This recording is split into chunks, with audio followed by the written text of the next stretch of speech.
All right, the time being 6 o'clock, I'll go ahead and bring this meeting to order. Please rise for the Pledge of Allegiance.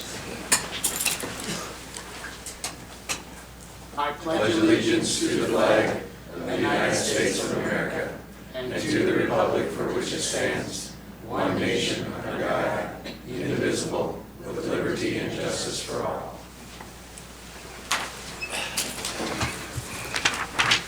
Roll call. Don? Here. Gary? Here. Joe? Here. Sherry? Here. Dan? Here. And at this time, do any of the commissioners have a reason to abstain for a financial or non-financial conflict of interest? Have none. I got a question. At 7 o'clock, there's a den herder that's on here for, is that the city attorney? No, Oh, it's not? no, Okay. that's somebody else. No, I don't have any. Anything? Nor do I. I do not. Okay. All right, next item on the agenda, item number 4, approval of the agenda. Mr. Chairman? Yes. I was wondering if I can just add a line item, just to real quick address the video concerns that we've had. Yeah, you want to do that at commission updates? Is that fine, or do you want an actual item? It's just to address a concern, is it correct? Basically, just to update everybody on it. Oh, do you want to, where do you want it? Do you want to do that at 12A? It's not going to be something to vote on, That's correct? fine, right. All right, we'll add that at 12A, and it was nothing to be voted on but a video. Yeah, I'll just do video update or. Okay. All right, any other questions? I would like to add, and maybe it's included under item 19, but I'd like to have a short discussion on the letter to the cable owners that went out a week ago. I believe we're going to discuss that in executive session, aren't we doing that? That was the plan, we had them printed out, and we're going to talk about that in executive session. If you want to address that when we come out, do you want to do that? Because it would be redundant if we discuss it and then discuss it again and then Yes. come back out. So if you want to do that, you could do that when we come out of executive session. Would that work? Sure. Okay. Anything else? Then I'd like to add a discussion revolving around Mr. Swenson's use of media and exposure of the county to lawsuits. Let's talk about that in the executive session, and if you want to address it after that, we'll do that. Does that work for you? grand. Okay. Anything else? Entertain a motion to approve the agenda. So moved. Second. I have a motion and a second. Further discussion? All those in favor say aye. Aye. Opposed? Motion pass. Next item on the agenda, item number 5, approval of the October 15th minutes. Are there any corrections to the minutes? Entertain a motion? I move approval of the minutes. Second. I have a motion and a second. Further discussion? All those in favor say aye. Aye. Opposed? Motion pass. Next item, item number 6, public comment.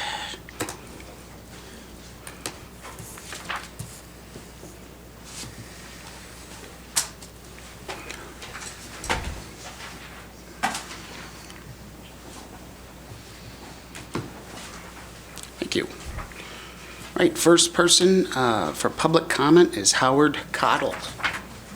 Welcome, sir. Yes. We're going to have public comment during the road task, Yes. so Okay, You okay? so, yeah, that's fine. We could do that. Mr. Johnson, did you want public comment? Come on up, sir, and did you want a time? Give him 3 minutes? Lloyd Johnson, Baldwin, South Dakota. I chastised Rob Clemish at the last meeting because of the absence, or what appeared to be an absence. I had occasion to visit with the state investigator, and they made the comment to me that maybe things weren't quite the way they appeared to be, and that made me think that maybe I had acted hastily in chastising him. And I called Rob, we discussed it, he explained it to me, and I attacked you at a county commission meeting, and I am apologizing to you at a commission meeting. And I hope that it taught me a lesson to find out the other side first. And I hope you can forgive me, Rob. Thank you. Takes a big person to apologize. We appreciate that. All right, next person, Bob Blake. I'd like to abstain later on. Okay, do you want to be on the second public comment, or do you want to talk on, okay. All right, we'll keep it fit. Anyone else care to make a public comment? All right, this time I'll go ahead and close the public comment portion. All right, next item on the agenda, item number 7, claims.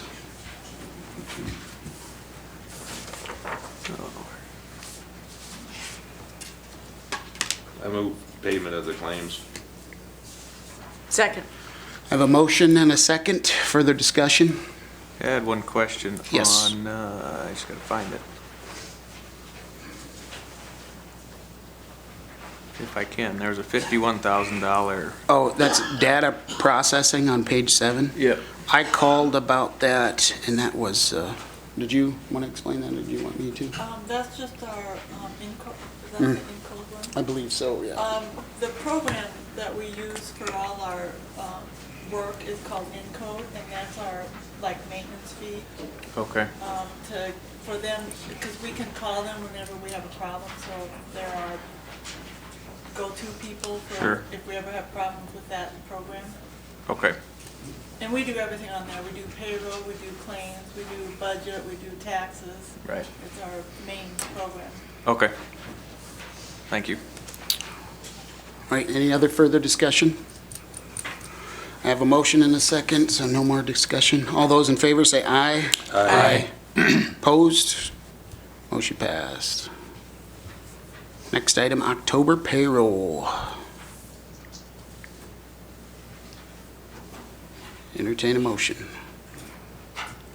So moved. Second. I have a motion and a second. Further discussion? All those in favor say aye. Aye. Opposed? Motion passed. Next item, budget supplement. Did you have anything you wanted to talk on this one, or? Because she had that explanation. Okay, yeah. That's all it is. To the court, safety center, Napa Junction, and the jail building. So, is there any other questions? What was the Napa Junction? Did you know that, the Napa Junction? It's the 94,000? I know I talked to Patty a week or two ago about it, and it was planned. It's the payment. It's, yeah, Yeah. part of it. Interest. Yep, Yeah. Yeah, from what I understand, talking to her, it was going to pay off the road, Oh, Yep. yeah. is what That- I had heard, so that goes to the paying off the road, so. Any other questions on that? All right, entertain a motion. I'd move approval. Second. Motion, I'm going to give that one to Sherry, Don. Motion and a second, further discussion. All those in favor say aye. Aye. Opposed? All right, motion passed. Next item on the agenda, unanticipated revenue.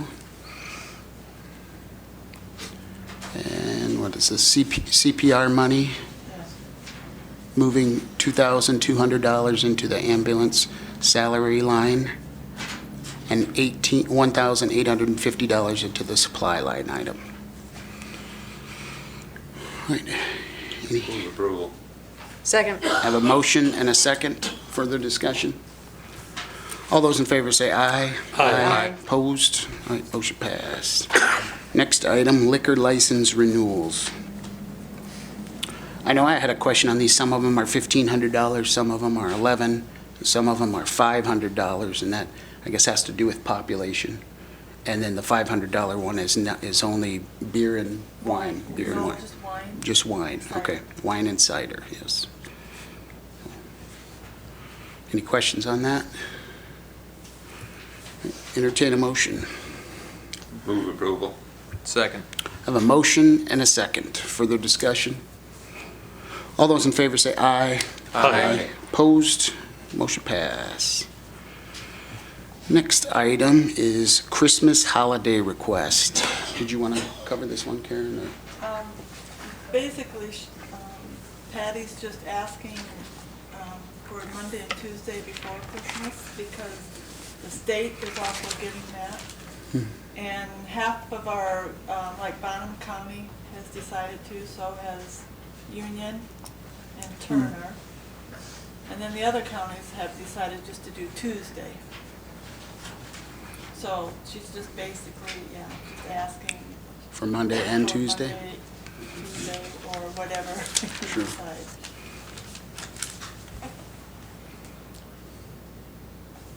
What kind of traffic flow do you typically have during the last week of the year?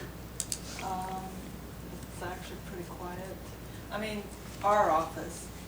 Well, we probably gotta different talk for about the whole thing. treasurer. Yeah.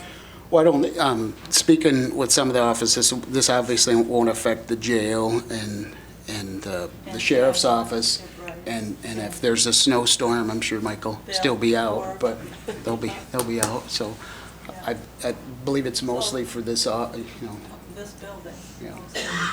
well, this building and 4-H and Sec- soil yeah, conservation yeah, and those clerical ones, so. cover, I guess this is a way that, we could just show our appreciation to employees. I can't imagine that's a very busy time of year. It's do a weekend and then come back for Monday and then be off again. Yep. I did look to see what holidays we do give off, and we give 10 in our manual. New Year's, Martin Luther King, President's Day, Memorial Day, July 4th, Labor Day, Veterans Day, Thanksgiving, and the Friday after Thanksgiving, and then Christmas. And then I went out to the state site, and they give all of those except the Friday after Thanksgiving they do not give, but they add Native American Day. So they give 10 as well. We have already added Good Friday, and we added Native American Day. So we're up to 12 right now that we have given off, just so everybody's got that information. Sure. And there was nothing in our handbook about giving anything other than Christmas Day off. My only concern with like that Monday is if other people have vacation time that week, sometimes they get down here to get bills paid or license plates too, but again, I don't know that all the offices are gonna be busy, but I think, Sure. people can always use PTO as well on that Monday.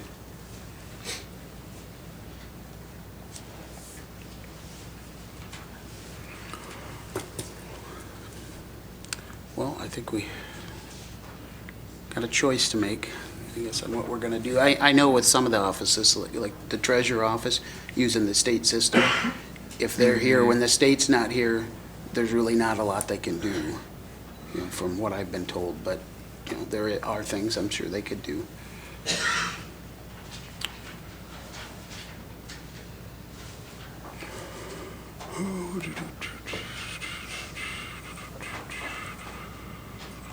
So then, next year, do we give Thursday and Friday off?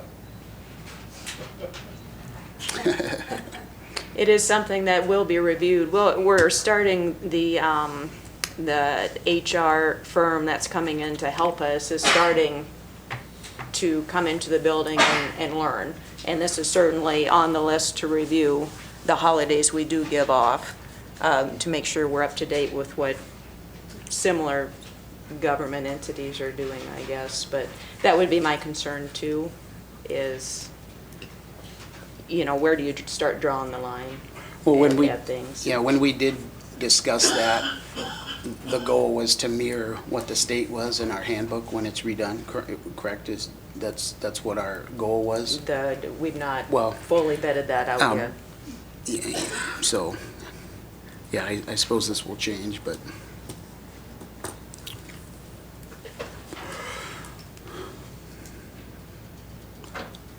Well, it's tough, but, giving a day off gives our employees an opportunity to spend more time with their family and over the holidays, and that's such a bad thing, so. It's pretty hard when the state is closed. Well, there won't be closed on all of those days, but, well.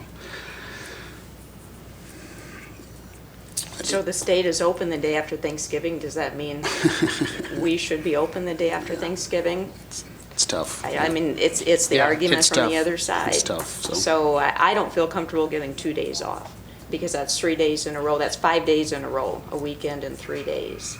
And then the next week, you've got New Year's Day, correct? I don't have a calendar in front of me, Yeah. but it should be the next, so there's only 4 days the next week. So. Actually, a good opportunity for people to use up PTO that they're sitting on too. And, yep, that's why you have vacation days. Well, I would entertain a motion if somebody wants to make a motion. Do you remember last year what you did? Because when Christmas would have been on, On Tuesday, we got Monday off. you got Monday off. I was gonna say it only moved 1 day. So I would be open to Christmas Eve being off, but not the 23rd. I'd support that. I think I'd have to agree with you, because there's a lot of people working, over the weekends and Monday to be able to do some business here with license plates and taxes. Okay. Is that a motion? I was throwing Yeah. it out there for That's a good- somewhere in the middle. Make a motion to approve December 24th as a holiday. Second. I have a motion and a second. Further discussion? All those in favor say aye. Aye. Opposed? Motion pass. Right. Next item on the agenda, item number 6, Mr. Woods. Come on up, sir. State your name for the record, and I believe we have you down for 5 minutes. Thank you, Commissioners. Just a note before I kind of make a comment. One of the comments I was told when I was in your seat, well, out in the audience, is it was very difficult to hear, and I'm going to affirm that because I just want to make sure everybody speaks in their microphone because it is difficult to hear out there. So just a little side note. So again, thank you for allowing me to speak tonight, Commissioners. I think I want to talk on just a couple of things briefly. I think we can all agree on the importance of the South Dakota open meeting laws. I mean, we all can agree on that importance. As provided by the South Dakota Newspaper Association, they talk a little bit about what South Dakota open meeting laws are. So I'm going to just read this verbatim. South Dakota's open meeting laws embodies the principle that the public is entitled to the greatest possible information about public affairs and is intended to encourage a public participation in government. South Dakota Codified Law 125.1 requires that official meetings of public bodies must be public and notice to be given of such meetings 24 hours in advance of the meetings. And I got a couple of copies of that. I'm sure you all received those as well throughout your training. So just correct me, am I correct in saying if an item is not published on the agenda 24 hours prior to a meeting stated by statute, no action can be taken on those items? Is that correct? Yes. I mean, I think Chairman Clemish made that comment about tonight on 7A. So I wanted to just bring your attention to the October 1st meeting agenda. Item number 12. Your published agenda item meeting that night was it states to appoint acting zoning administrator, Jessica Atkinson? Apologize if I misstated your name. So that was the only published item on the agenda that night. But if we look at the minutes that were published, action item 1945-0C Charlie, the motion was a little bit more in-depth than that. I'm going to interrupt you quick, Mr. Woods. On the published agenda, I don't see Jessica Atkinson's name on here. Item number 12, it just says appoint acting zoning administrator. Correct. And then you added Jessica Atkinson. That's in the motion. Okay.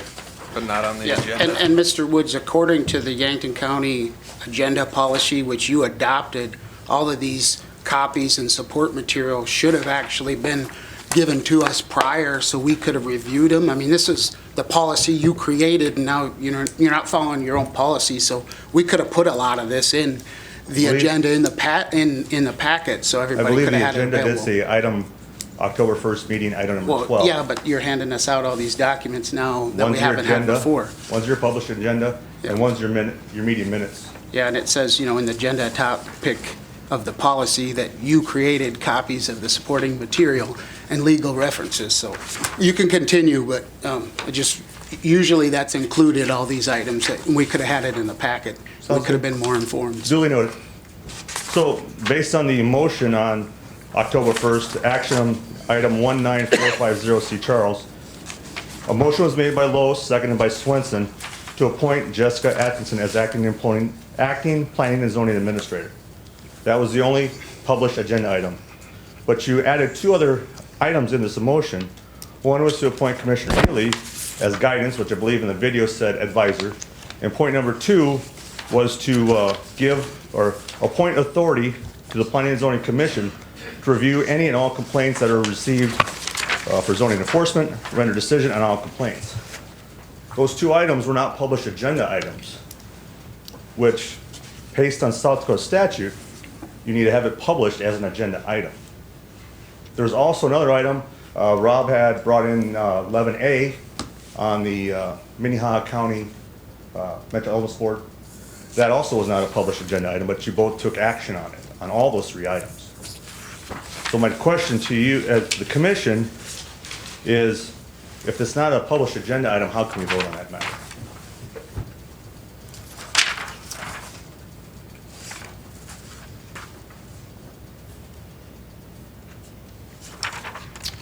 Do you have anything? I'm going to make some comments. Yep. Maybe make from here. The one regarding the Minnehaha one, that was a continuation of another prior, one that had been 2 weeks prior, and that was the Mental Illness Board approval, and that was because of that tornado that occurred up there. And the reason it was continued was because they didn't have the contract for us to sign, which provided no financial anything to us. I know I'm telling you what happened, but the answer is that would have been continued, and it should have been listed, but it was continued from the prior meeting, and it should have been listed in the minutes as a continued item. So it should have been contained on there. The second thing is regarding the acting zoning administrator, that's a relatively broad term and a relatively broad thing. So the motions that were made you could argue for sure fall underneath the acting zoning administrator. And you appointed Jessica as a limited administrator. You had granted Joe as an assistant to Jessica because she hasn't been in it long enough. And then you appointed the Planning Commission to do the investigation, which is still all underneath acting zoning administrator. So I don't disagree with any of those comments, Rob, but as a published agenda item per statute, for the public to be engaged, publicly engaged, we should know what other items may or may not be on the agenda. You're giving authority to the Planning and Zoning Board from the ordinance, but it's not a published agenda item. All the agenda item is to appoint acting zoning administrator. There's nothing about appointing authority in enforcement of zoning. It's just one item. So as a public citizen, read the agenda, I think there's gonna be an appointment of Jessica as the planning and zoning administrator, and that's it. There was no edited information on the agenda, nothing in the packets. yeah, and Ted, I do understand, and maybe it should have been said a little better, but I do think there's a decent or a good argument. That's really what happened.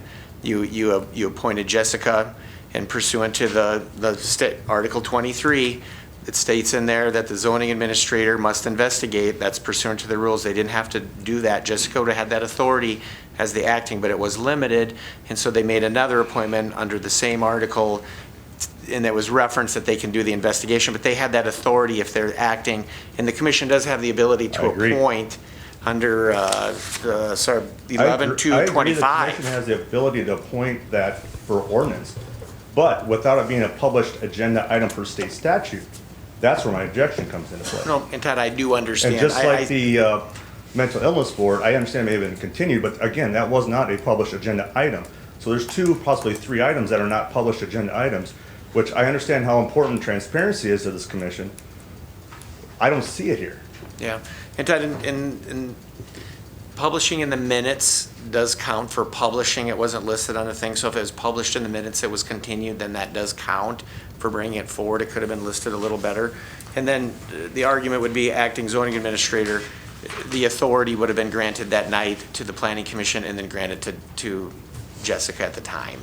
Well, so that falls within that definition, so. Well, then I My question to the commission is interpretation, but it's technically not, I mean, it's not very clear what your Mr. actions were.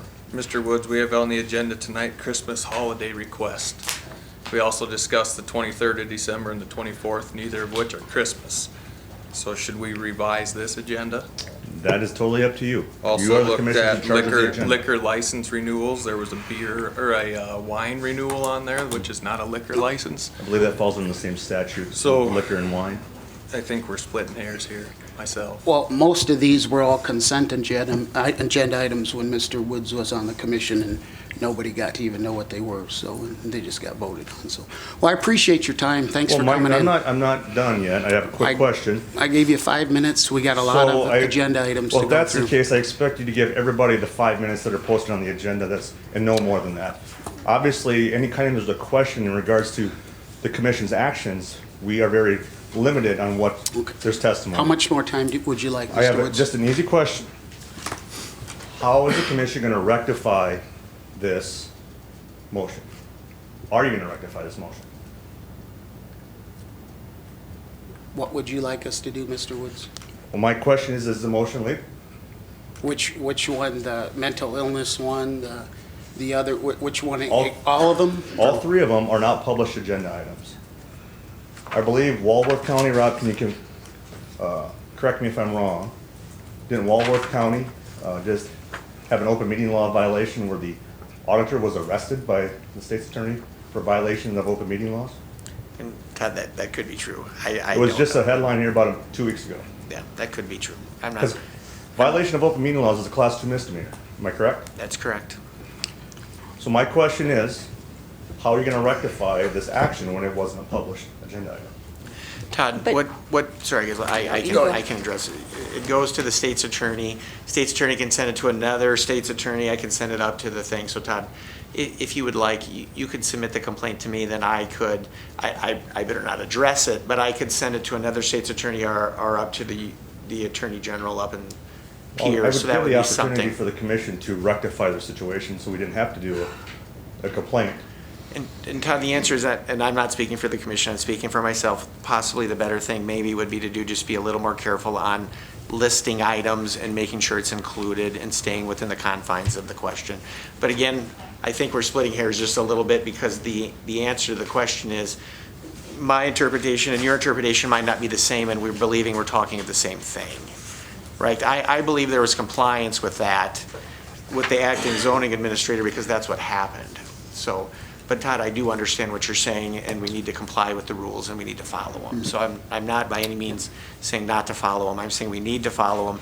And if there is a violation, it does come to me, and then I need to disseminate it or give it to the right party so they can review it. Because if there is one, we need to follow the rules, and we need to comply with all the rules.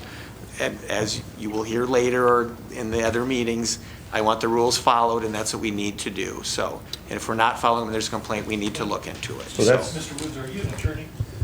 No, I'm not. I guess I would lean towards a more knowledgeable person here than.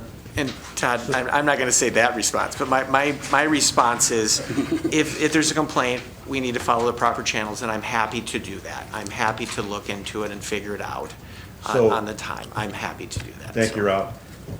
Rob's giving your advice. Are you gonna, is that the advice you're taking, I'm assuming, as the commission? I believe he said if you feel that there's a violation of open meeting laws, then you go to the state's attorney, and then if there is I if we understand the did violate process. it, then he will prosecute I us. know the process, but I So- want to give the commission, on the record, an opportunity if they want to correct their action. So correct the action that was taken? Is that what you're asking us to do? I'm asking if you want to correct the action that was taken, yes. Because I think kind of what you're talking about is on the agenda for later. Oh, I got too many agendas in front of me now. Zoning enforcement update. And I think we're going to touch on Well- that meeting that was held. So is that where you're getting at? Well, you gave power to the planning and zoning board to enforce an act and on ordinances, which is within your right. But you have to publish that as an agenda item so the public knows what's going to happen, so they can come to the meeting and have a voice. Okay, so on that agenda you're talking about, conditional use permit, Tim Binder. What was that about? That was on the agenda you're talking about. I'm that only talking about item number 12. No, but my point is, what was the conditional use permit for Tim Bender? It doesn't say what it is here. But is that part of the packet? Because based on South Dakota public meeting laws, a full packet has to be provided. Whatever is your packet is public Okay, information. so your stuff wasn't in our packet for what you're talking about here. So does that mean that we have violated something here? The minutes and the motion are in your packets. Your agenda was in your packets. I should say, your the approved meetings were in the packet. If the commission doesn't want to take action, I'm fine with that. I will sign a complaint, an open meeting law violation, where it can be investigated. But I'm giving the commission the opportunity And what's your proposal for our taking action on this? just to publicly, publish it properly and then take the action. Because you do have the authority as long as it's published through the proper channels. Follow the procedure. That's all I ask. If we're, advised and it's found that, yeah, we did something in error, I have no problem trying to remedy that. But you're one person so I think we'll investigate maybe or see if others feel that way, and if so, then yeah, we would. So I will, since there's not going to be any action taken, Ralph, I will sign a complaint. We have it on public here. I will come in your office and sign that complaint, and then you can turn it over to the powers that be. Okay. And Todd, I do think the primary argument will be addressed here in a little bit. I think so. I mean, you'll see. I mean, if We'll find out.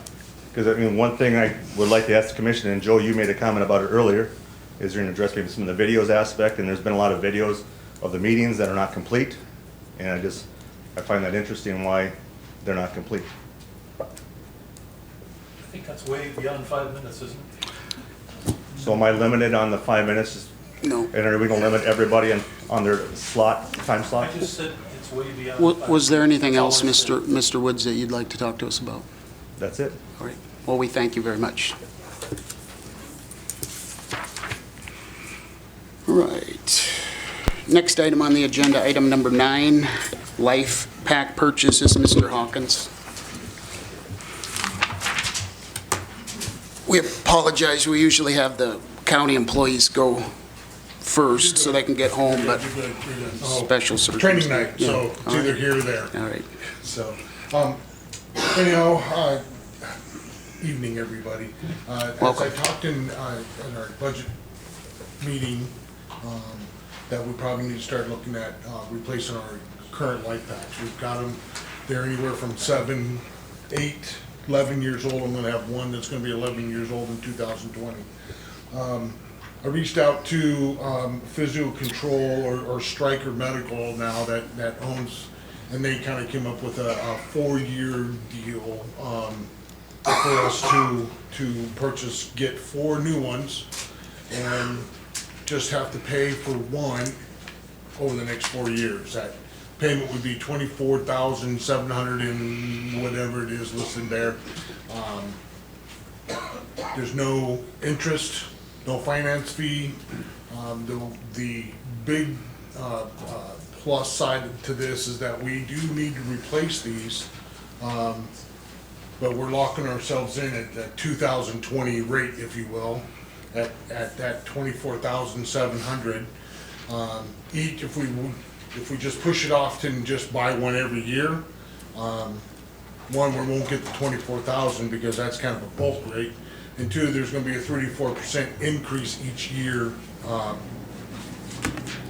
for that piece of equipment. Did you say 3 to 4 or 34?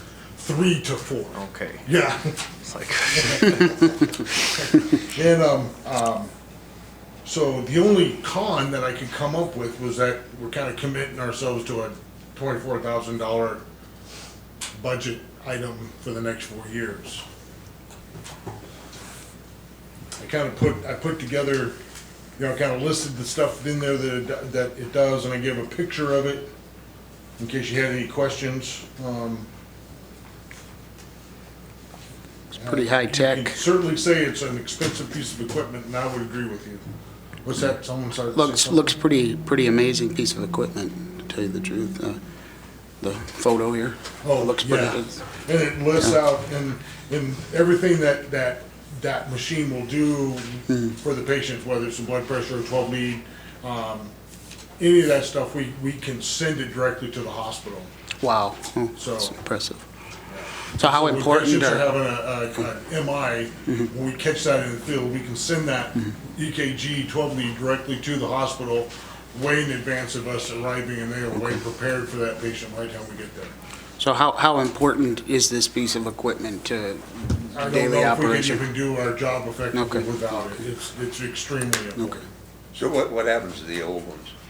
The old ones, we will, we'll have to, they go back, they get traded in, and then they get sold off and they get upgraded to a, refurbished, if you will, and sold, less, and a lot of times they'll go to like Mexico or, kind of those countries like that. Is This there, price is the trade-in price though, correct? This is the trade-in price, correct. They're giving us $5,000, a piece for the trade-in. So, how many do we have now? 4. Wouldn't it be better to be on a 1-year replacement cycle where we do one every year for, just every year, you gotta Yeah, do one? that's true, but the thing is that as you do that, then what happens is eventually they're gonna get rid of this Life Pack 12. And then you're gonna have Life Pack 25 and Life Pack 12s, and we do have volunteers that we rely on a lot of muscle memory, a lot of training, a lot of muscle memory through those 3 o'clock in the morning calls. And if you start trying to figure out which machine you have in this particular ambulance, it can get kind of confusing. That makes sense. Plus the ones we have, probably, 4 years from now, we might not get $5,000 in trade-in, I No, guess, you too. won't. They'll go Would be down and down. something to look And at. yet, the other thing is these are, what I have is version 1s, and they're already, ones we're gonna get are version 4s. Not that it makes any difference with what we see, but the components, the inside components are better quality now. Was this an item that you'd budgeted for one replacement? Yes, for one replacement. For one replacement? Yep, So it'd be a normal every year? every year thing that we'd have to do.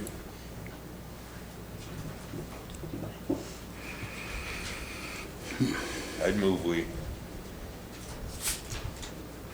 do the deal. what's the total cost gonna be? $99,000. Yeah, let's see, it's $99,104.40.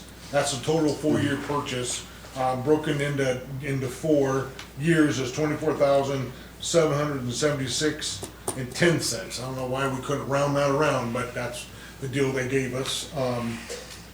And it's all budgeted for, we have that in the budget, so. Is that your motion, Don? Yes. Well, do we wanna see if anyone wants to Oh. get some public input? Well, I'll hold off on my second then. Anybody care to speak on this agenda item? It says Life Pack purchases, so it could be anything. Life Pack purchases, anybody would like to speak on this item? Now would be the time to do so. Going once, going twice, all right. I mean, back to the board, that's a lot of money.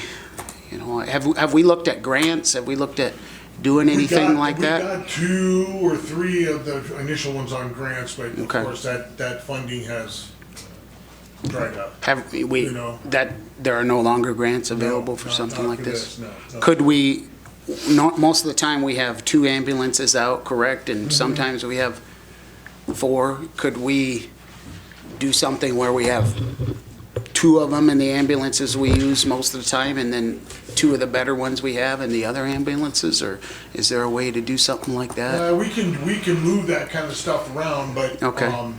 but the thing is that we still need to replace those 2 older ones, because they're getting, Sure. it's kind of like the way I'm looking at it, and I could be wrong with this, but they're a computer component. And how long does your desktop work? The last Sure. thing we want to do is when we're on a critical call is a blue screen, for the thing just to completely fail. And that's that's my concern always. I lose sleep over it sometimes, but that's what I thought. So that's the thing, we can go with, adjusting this. I can work with the guy to adjust this to a 2-year thing, for only 2, but then we're gonna lose the, 0% financing will drop on our replacement costs, or not replacement costs, trade-in costs. Is there a less fancy version that we could get? No, they're all the same. This is our only choice. Yeah, we don't wanna go with less fancy, because this is the stuff that's kind of, what is kind of the norm for paramedic level services, to be able to do 12 leads. This thing has an automatic external defibrillator built in it for the basic EMTs if the event that there's not a paramedic on a 4th out call somewhere. They monitor your blood pressure, pulse oximeter. We can even tell when somebody has got carbon monoxide poisoning because it has a setting for that. Things that when we intubate patients, we can monitor how much oxygen and what ventilation rate is. So this is a very important piece of equipment that we. Steve, I just got a question. And I know there's. I agree with Dan. 99,000 is a lot of money, but usually like farmers, you get bulk discount. Some maybe can go together with another county and get a discount with if you 2 to 3 different counties buy a dozen or 2 dozen of them. If I can find 2 or 3 different counties that that are ready to do this. Yeah. I mean, like I said, 99,000 is a lot of money. For the 4, one of the reasons that we got the 0% interest, and I'm not, those are all great ideas and great suggestions, but one of the reasons we got the 0% interest was because the striker wants to count this purchase on the 2019 ledger, and if we go over into 2020, then it's a whole nother negotiation period of time. Can I run this one more time through my mind? That we're paying $24,000 and change every year for 4 years. Yes. We're normally already doing that. All we're doing is committing ahead to do that. Yes. So we're actually getting even a better deal. Yes. That's the way I look at it, because you. Okay.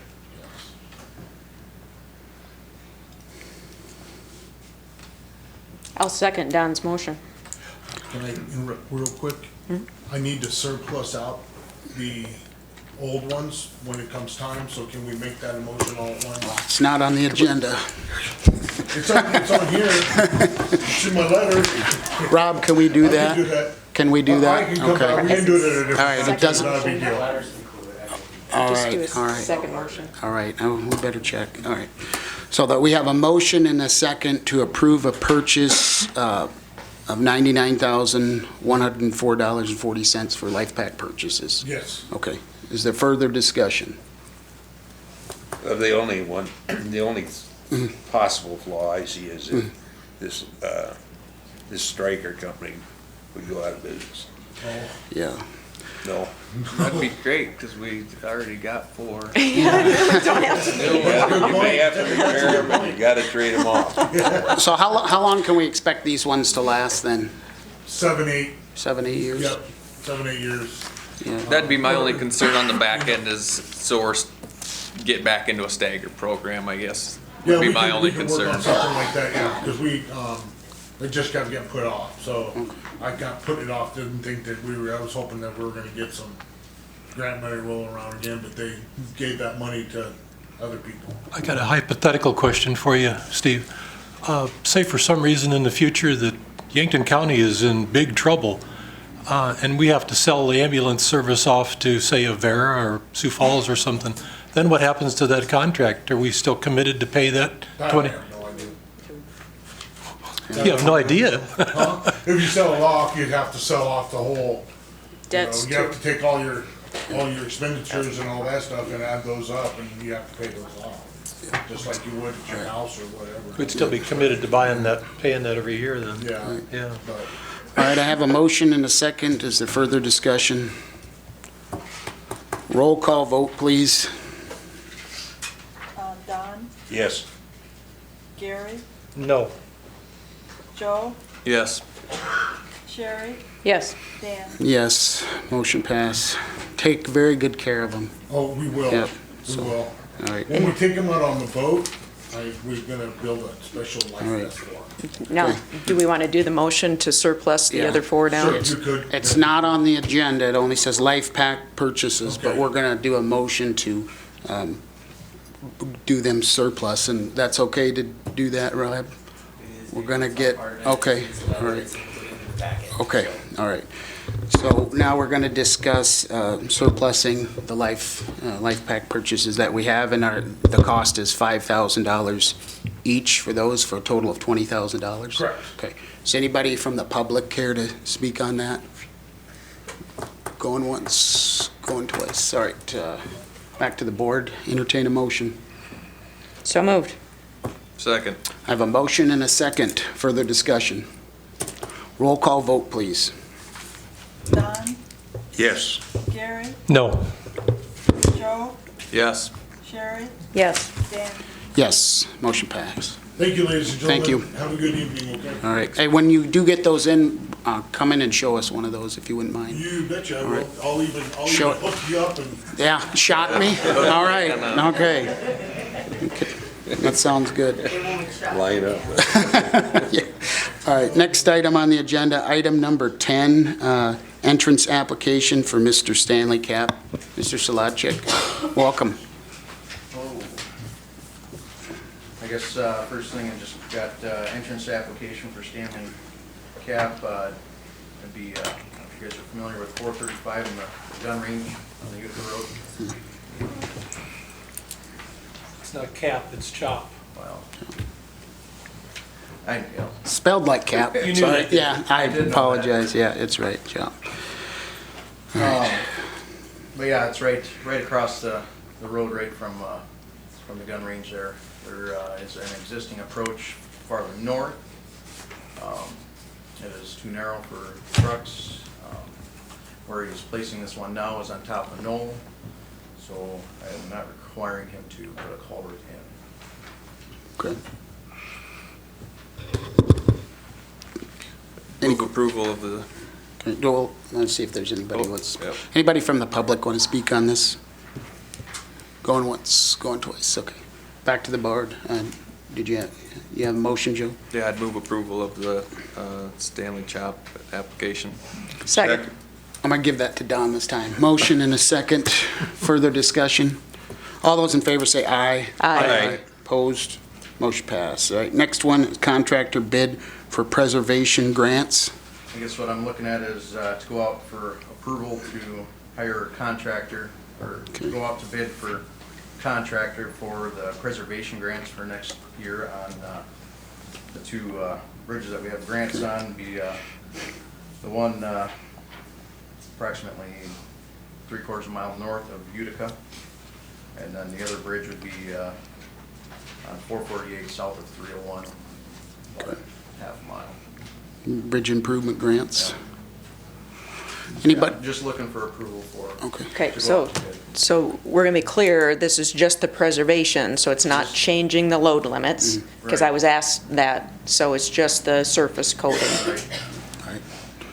Epoxy seal and any spalling, they'll do their test to where if they find any hollow spots, they won't jackhammer them out and repair. Still at 80/20 cost share from the Right. state, correct? Yep. Anybody from the audience want to speak on this? All right, going once, going twice, okay. Close it back to the board. Any questions from the board? What are current load limits on those? Do you know off the top of your head? I don't have, the one on 448, I recall, if I remember right, there is not one on there, but Okay. north of Utica there is. There is. I want to say 2436. Don't quote me. I guess my only point is concerning the upcoming road task, is that gonna become an issue? That was addressed in the plan, I assumed it was, but. yes. Okay. All right, entertain a motion. Approval. Second. A motion and a second. Further discussion. All those in favor say aye. Aye. Opposed? Motion pass. All right, next item is a force account agreement for 2019 flood. Pretty much what that is we have FAS, federally aided roads in the county. The federally aided paved roads that we have in the county, FEMA will not pay on them for repairs. It goes through state ER funds, emergency relief funds. And on that first sheet there, you can see all the listed damage sites that we have for reimbursement on the FAS routes.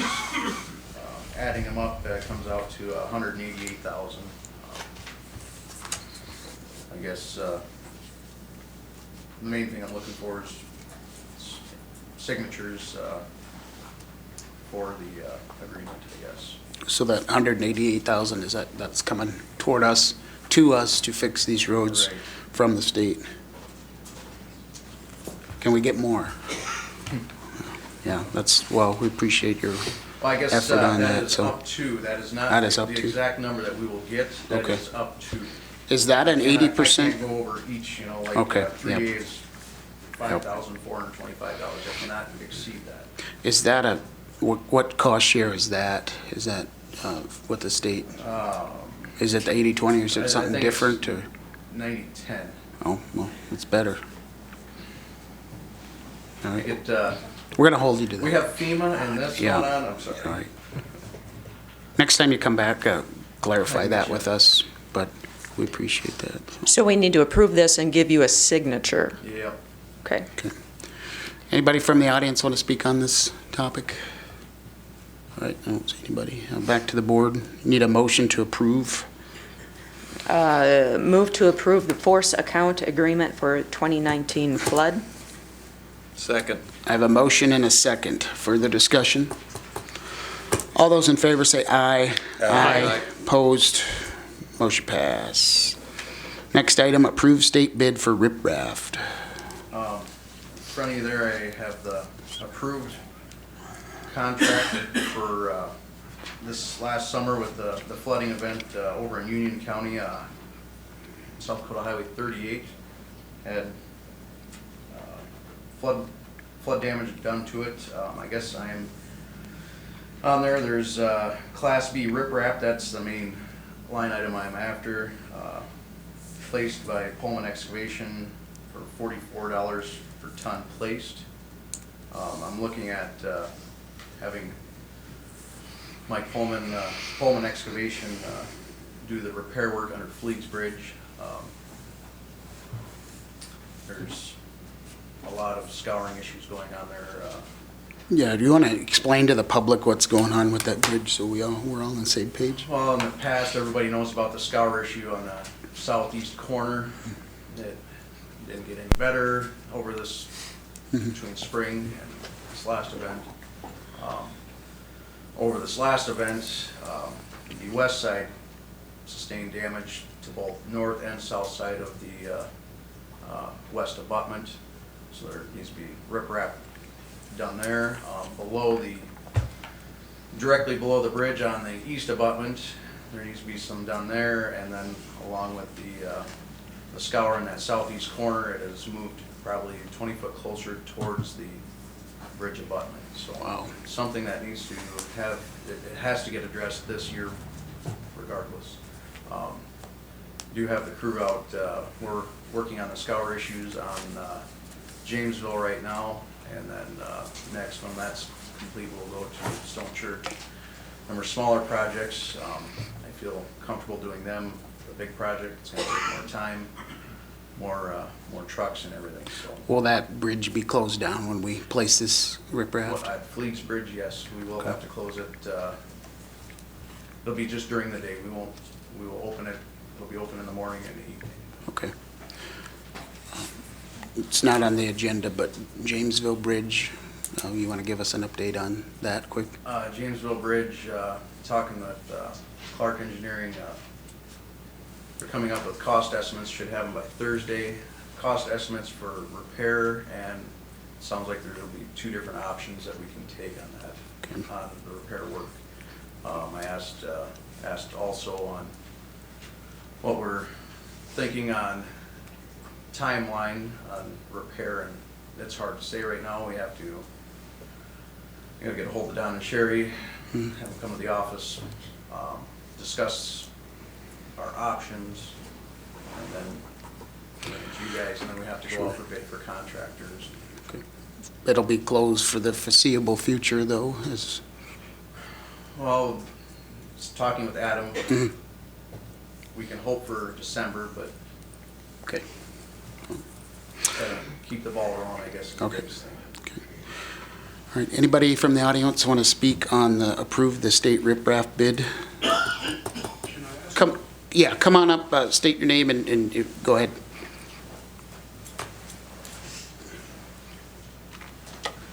Welcome. Ray, I wanted to ask a question. Wasn't about 4 years ago, there was a substantial riprap placed on the north side. Is there any Ray, can you speak into Is the there any microphone? indication, did that hold, did that move in this whole process? Do you know anything about that? They, I don't know if I'm gonna say it right, but they used, I'll say sonar to map the river bottom, the contour of the river bottom, and as of right now, it looked like everything stayed in place. The only place that may have lost a little bit of river bottom was on Stone Church, but nothing major. Good. All righty. Well, we appreciate all your effort. Any other questions from any of the commissioners for Mr. Solacek? I have one quick one. There's always concern that when we place riprap, we're creating a dam, especially on the gym. Right. There's some controversy and conflict there.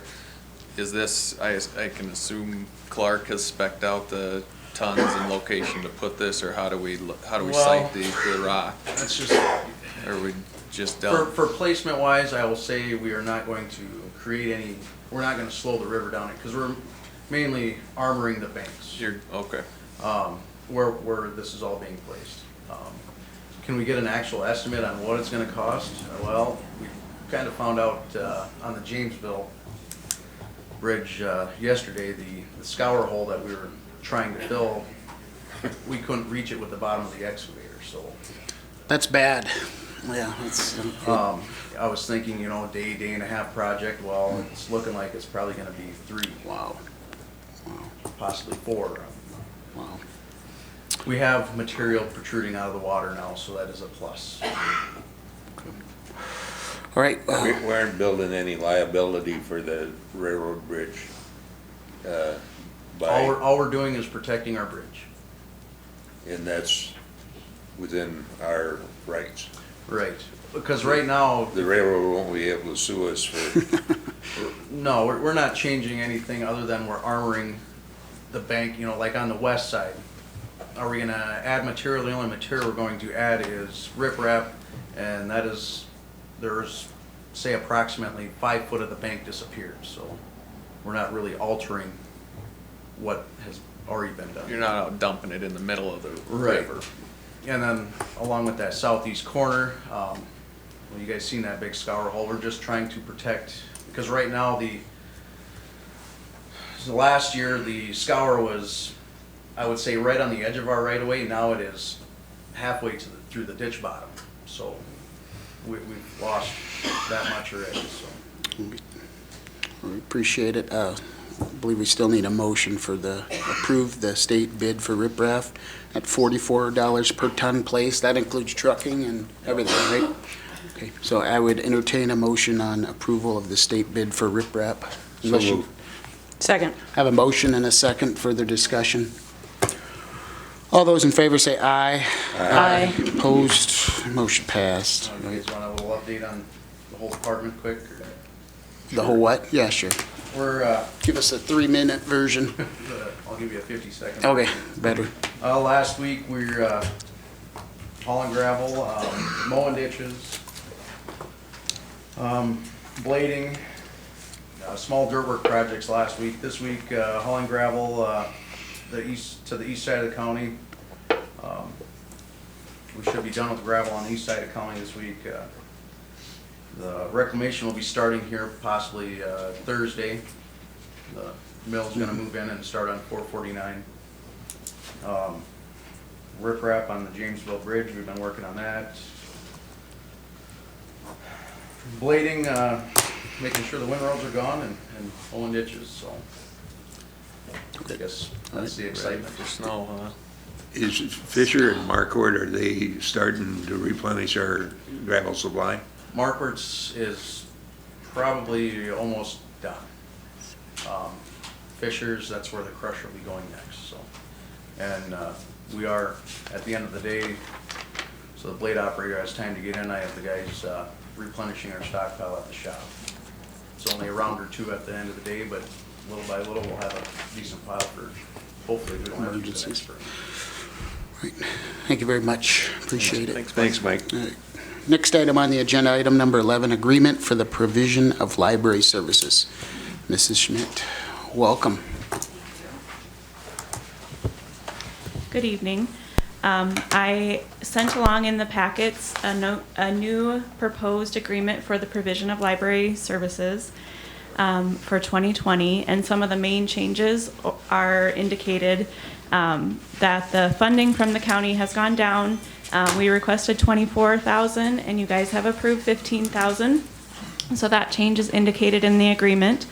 And then there's also going to be an increase in the price of county library cards. So that's for anyone in Yankton County, but outside city limits. They are currently paying $5 a year. And our board has approved to up that to $20 per year, just to kind of help offset that cost. I have a little infographic with me, if I may pass that out to you. It just has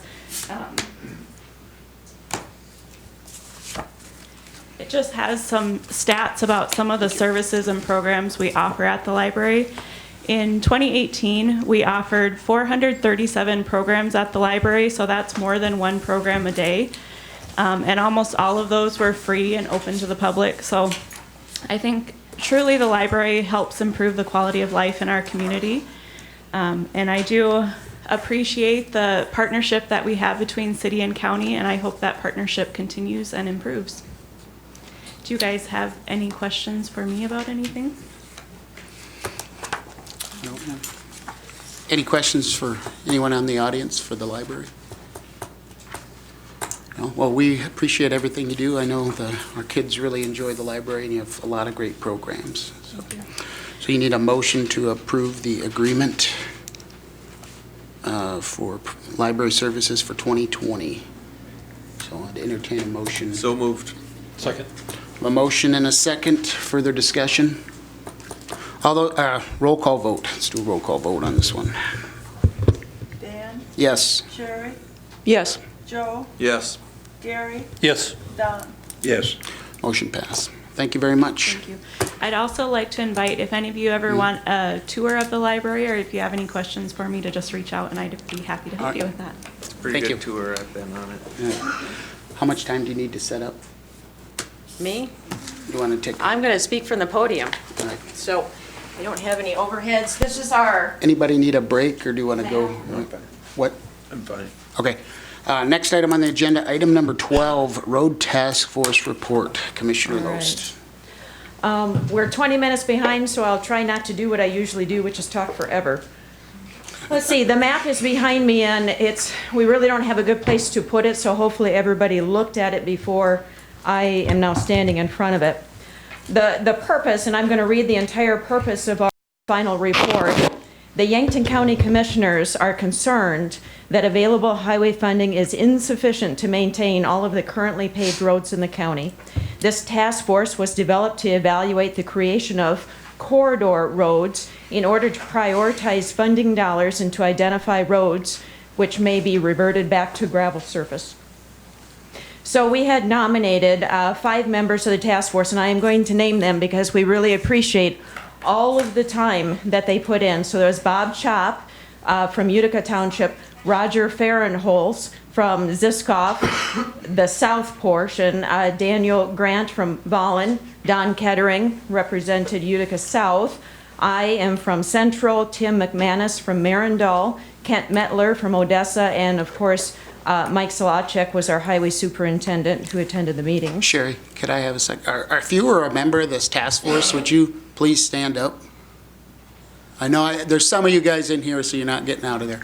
Two of you. You two, let's give them a round of applause. Give you a Thank you guys for putting forth the effort.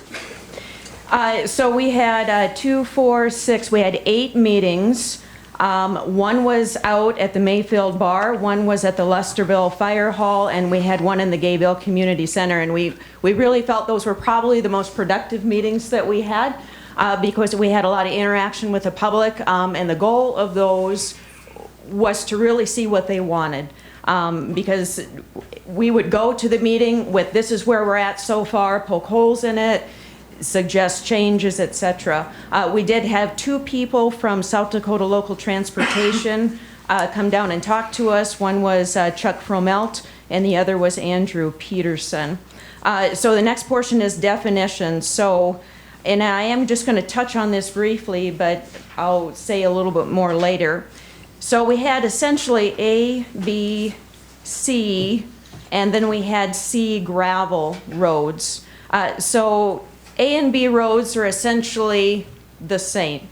Our goal is to finance every 5 years they get chip sealed. That is on the very good end of chip seal. We've been told 5 to 7 years is what you want to maintain. Our goal was shoot for the stars and plan for every 5 years. So what's the difference between an A and a B road? If for some reason we would hit the lottery, jackpot, federal government, state government, or a tax levy, those extra dollars would be put into the A roads. They would not be put into the B roads. So what it does is it keeps your feet to the fire, and to say this is our plan, it makes your decisions easier when those dollars funnel into the county. So that is essentially the difference between an A and a B road. And I'm going to step back here. On this map, A roads are blue and B roads are orange. So, and I'll try to talk loudly.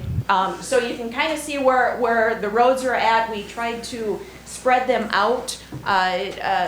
So it doesn't make sense to have 2 A roads a mile apart, if you will. So that was all part of the discussion. Everything is in pink is a C road. So C roads are going to have a longer maintenance rotation plan. So instead of 5 years, maybe it's going to be 7, 8 years. If we have a rough year, maybe that becomes 9, 10 years. So those are the roads that we sacrifice first when we have to make tough decisions. So at least we're all on the same page when we come there. So when you go to the next page, I am going to read off the goals that we essentially set was public feedback, current condition, traffic flow, state roads, how close are they to state roads? We are fortunate to have as many state roads as we do. Bridges, are they in good condition? Are they underrated for truck traffic? Redundancy, again, having paved roads a mile or 2 apart makes it kind of challenging. Alternative routes, spring load limits, neighboring counties, so do these roads connect to our neighboring counties in the same manner, and then small towns, and of course, most of the folks work in the city of Yankton. So trying to make sure we can funnel folks to their job as quick as possible had to be part of that discussion as well. What we did not do is we did not evaluate any county gravel roads or any secondary gravel roads. And by secondary roads, those are township roads in the county's care. So any unorganized township would have a secondary gravel road. We didn't talk about those roads at all. We didn't talk about converting any of those to minimum maintenance or no maintenance. We didn't feel that was part of really the corridor road system. So a little history. July 15th of 2015, the county passed a road tax levy at 90 cents per thousand. It went to a vote and it failed.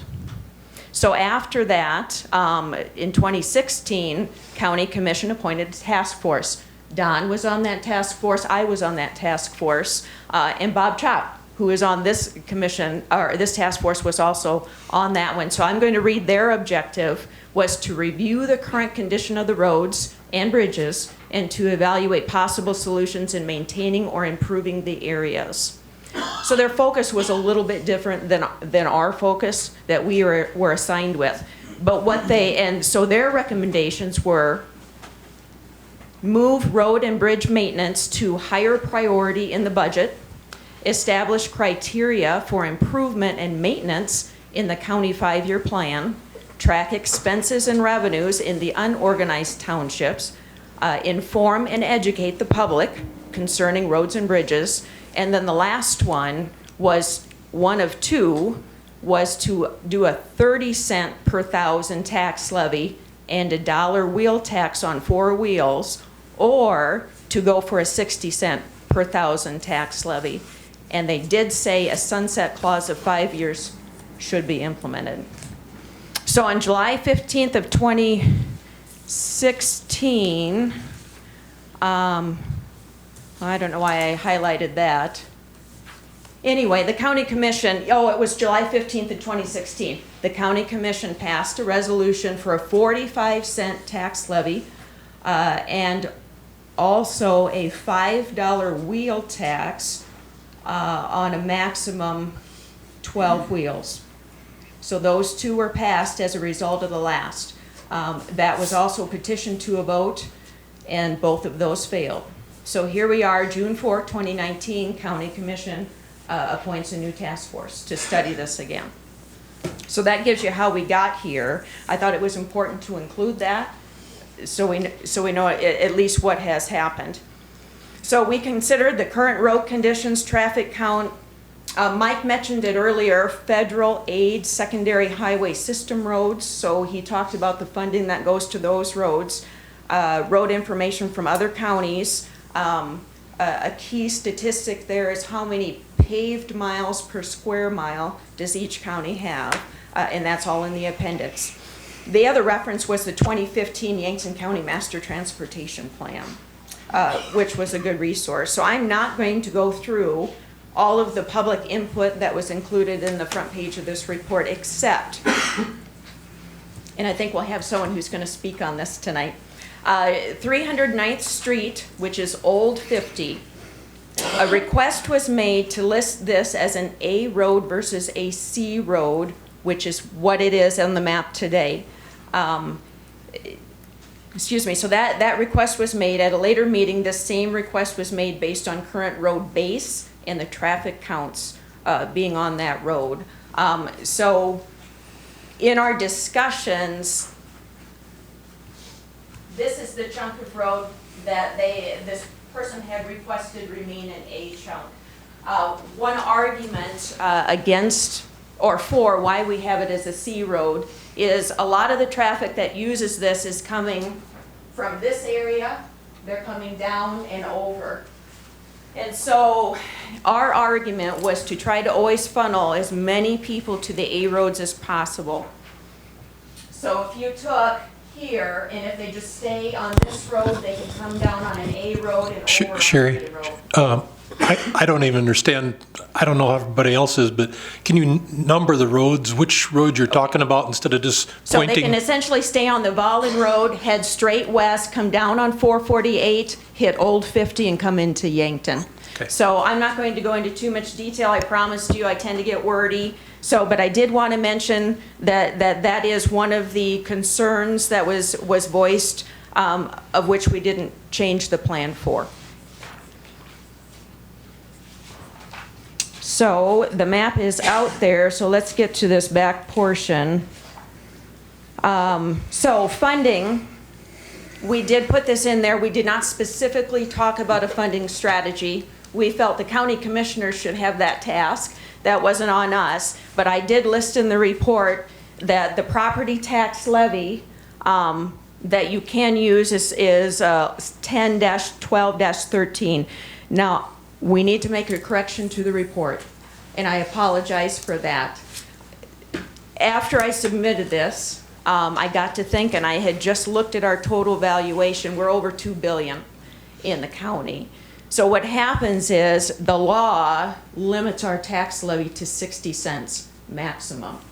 So they have less than $1 billion is, I think it's 1.5, so $1.50. Between 1 billion and 2 billion is 90 cents. 2 billion and above is 60 cents. So that is something, and I apologize, I should have thought of that before I submitted it. But that needs to be changed in here because we can't levy 90 cents anymore. We can only levy 60 if we choose to go down that path. And then, of course, the wheel tax, we can go up to $5 on a maximum of 12 wheels, which is $60 per vehicle.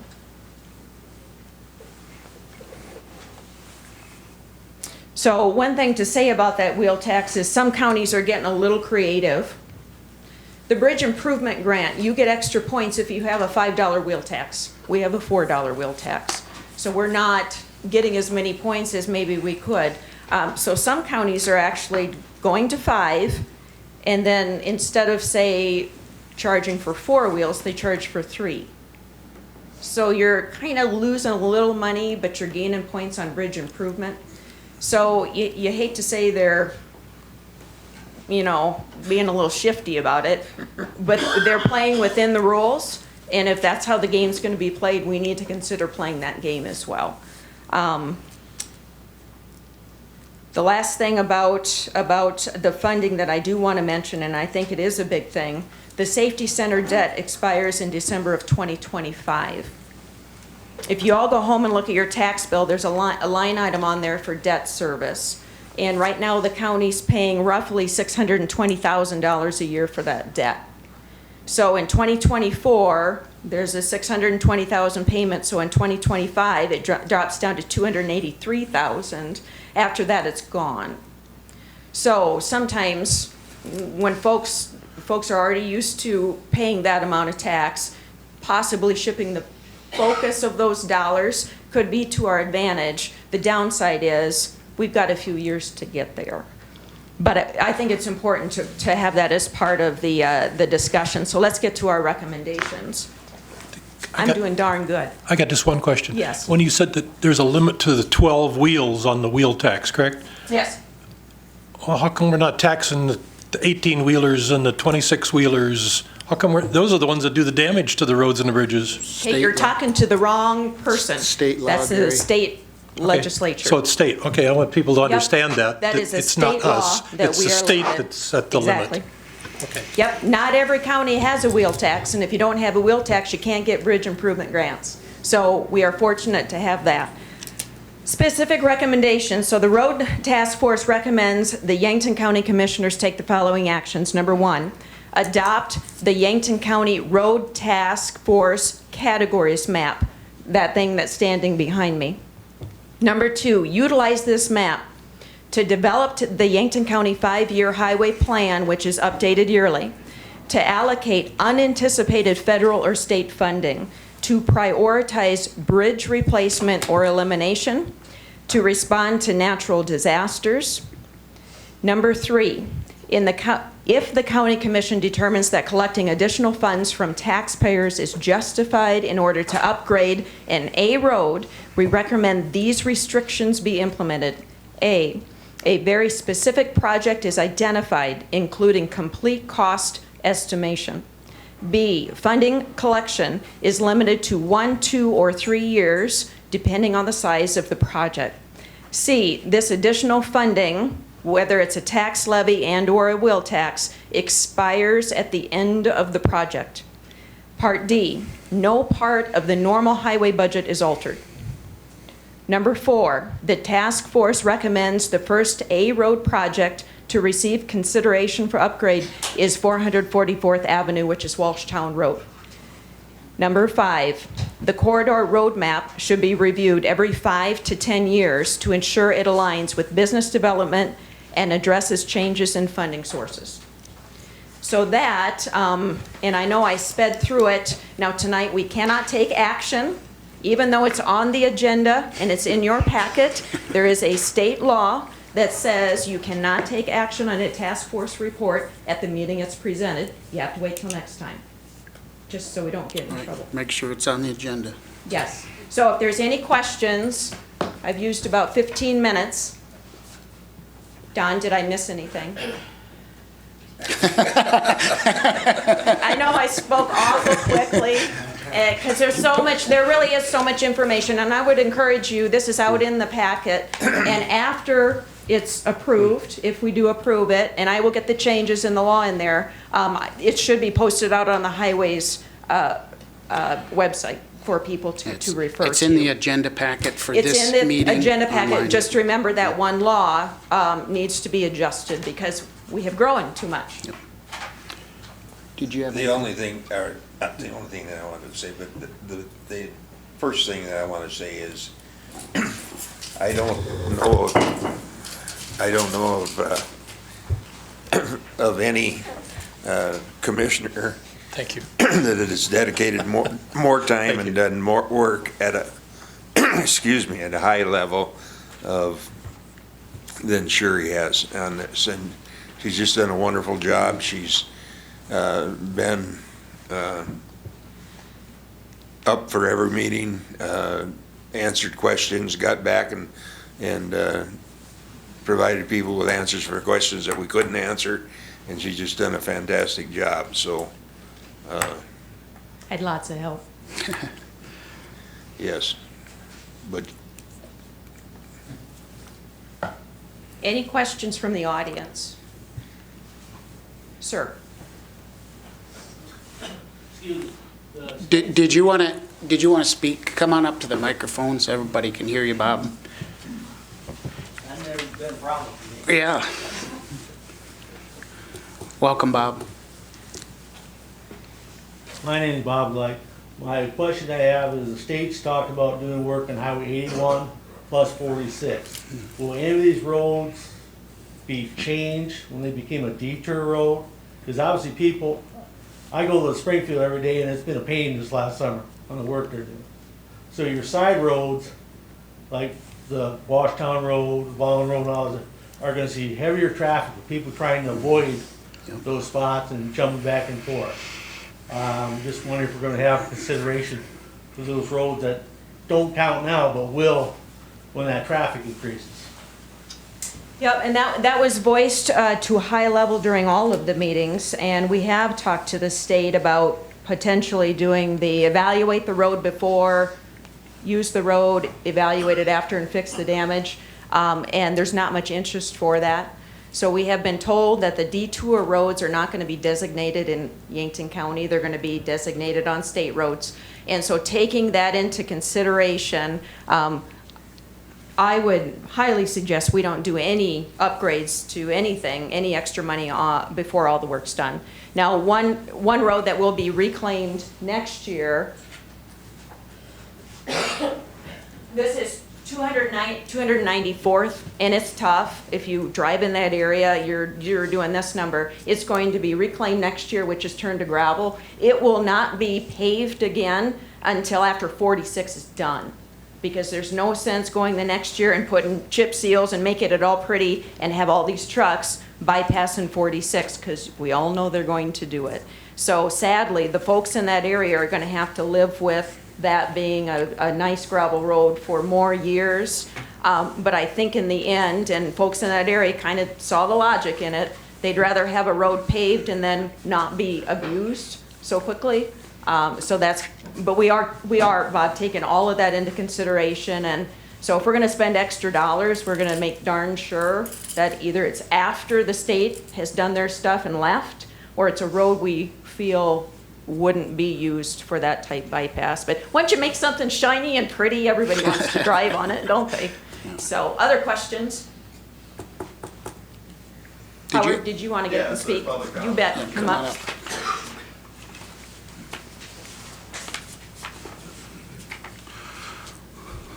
Welcome, Howard. State your name for the record. Howard Cottle. And if I could, I just had a 3-page handout for the commissioners. Sure. If I could do that. Thank you. Thank you.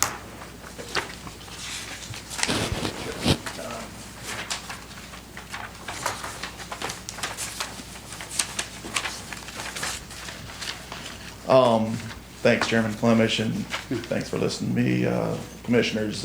Just wanted to extend thanks to you again, Sherry, and your task force for doing the job that you did do. A lot of efforts and time that took place there, and it's not always easy, but you seem to handle it really well. So I commend you and your team. However, on my first handout, it's the first page, the latest decision by the county task force was to label the Yankton County highways A, B, and C. And on that thing I gave you, it's blue is A, and the yellow is obviously the B roads, and then the pink is the C roads.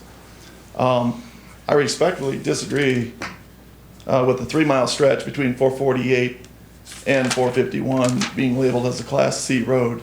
And that road is this one right in here. South of Allen, turn west, head towards Yankton on 309. It's circled in black on your first page. But it is one of the strongest bases that we do have on 309, and the traffic count is very high. I was unable to attend the September 9th Gayville meeting where maybe this discussion took place, but I did hit the last meeting on September 30th to kind of address my concern about that portion of 309.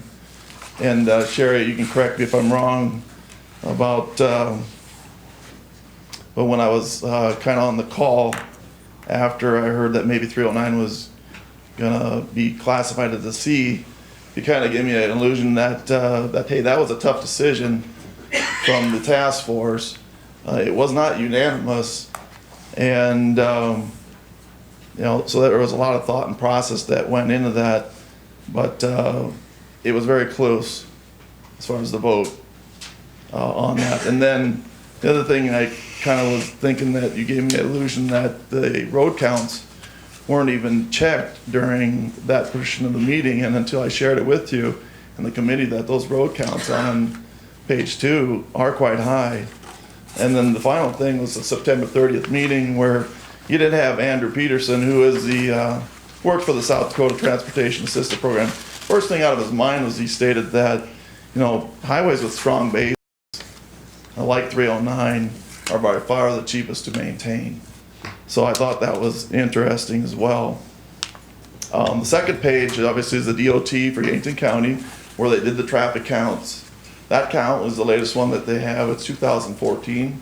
I'm thinking it's probably proportionally the same today if they would do that count again, but those are the counts. It's on the webpage for South Dakota DOT. It's kind of interesting about it. They did 90 points of interest in Yankton County, and you can see most of the activity is in that southeast corner of our county.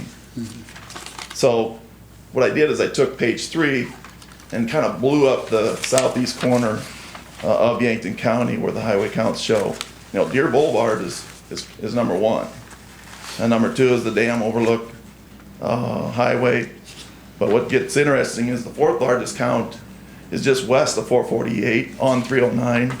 And the 9th largest traffic count is east of 448, the area of which we want to classify now as potential C road. I thought that was interesting. And then the 6th largest traffic count out of 90 comes straight south out of Allen on 451. So I kind of asked, why would we change that class on 309 from an A to a C between 448 and 451 when it's one of the strongest bases we got, and according to Andrew Peterson, make sure that we take care of the good solid base roads because they're the cheapest ones we can do. Number 2, that section of Highway 309 that we're talking about is the 9th highest traffic count recorded by South Dakota DOT for our county. And then, it's the traffic that's telling us where it wants to go. Traffic coming from Irene, Wakanda, Gayville, Wakanda. 309 is the fastest route to and from Yankton, to the middle of Yankton, and to the north part of Yankton. And it kind of makes little sense to reroute the traffic, say on 305, like maybe you're suggesting, to go back a mile, back over to 448, and then come back down to 309 and gather your way back into Yankton. To me, it's just who goes north if you really want to go south. And then finally, I just like to thank you for listening to me and considering that the work you did on the task force. We really appreciate that, but these 3 miles of Class C road on Highway 309, they really deserve to be Class A all the way to 451. And that's all I have. So thanks for your consideration and time. Thank you. We had a lot of discussion on that stretch. It created lots of discussion. And I think one of the things that we gave a lot of consideration to was trying to reroute traffic down to state roads. And that was, we have Highway 50 2 miles away. What are your thoughts? Yeah, and again, I missed the Gable meeting. I should have been a vocal voice in that. You know, people who live in Yankton clearly know that I'll speak for the people also in Yankton, because I listen to a few people in Yankton. They take that 309 out towards Vollen and takes a direct shot to the interstate. So that's where some of that traffic, I believe, is getting fully hit. Going this way on the new Highway 50, going to Coffee Cup, maybe to Sioux Falls, it's just out of the way. With the traffic that's going to be, people think, well, you can take Wallstown. Well, they want to avoid Irene to go up and down through that hill and what have you. And that would apply the same, taking 309 to Vollen and taking the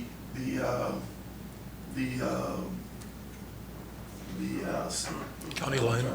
County line road to Irene, because then you're back in that same camp. So it's a very popular road to come 309, 451 to Vollen and out.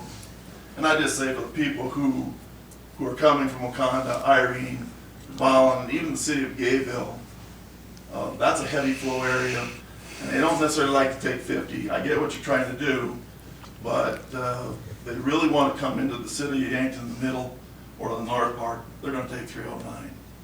And I would say this, when you talked about levies and whatever else, you know, I farm, we own and rent 20-some hundred acres. I own 3 homes, all in Yankton County, and I voted every time to push that levy through to get more money for these roads. So with that, that'd be my idea about why people are maybe traveling the way they do and why they're avoiding 50. And they sure in the heck ain't gonna go 305. Now that funnels, I mean, that number just south of 6 of Vollen, I think it was 660 some hits on that portion. They're all funneling 309 and heading west to Yankton. Mm-hmm. There's just a lot of traffic there.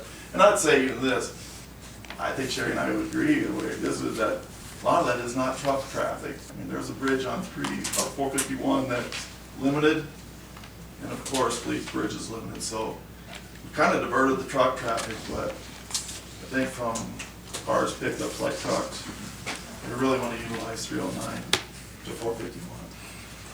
So thank you. Thank you. Thank you. Appreciate your information. Thank you. Anyone else care to speak on this topic? Now would be the time to do so.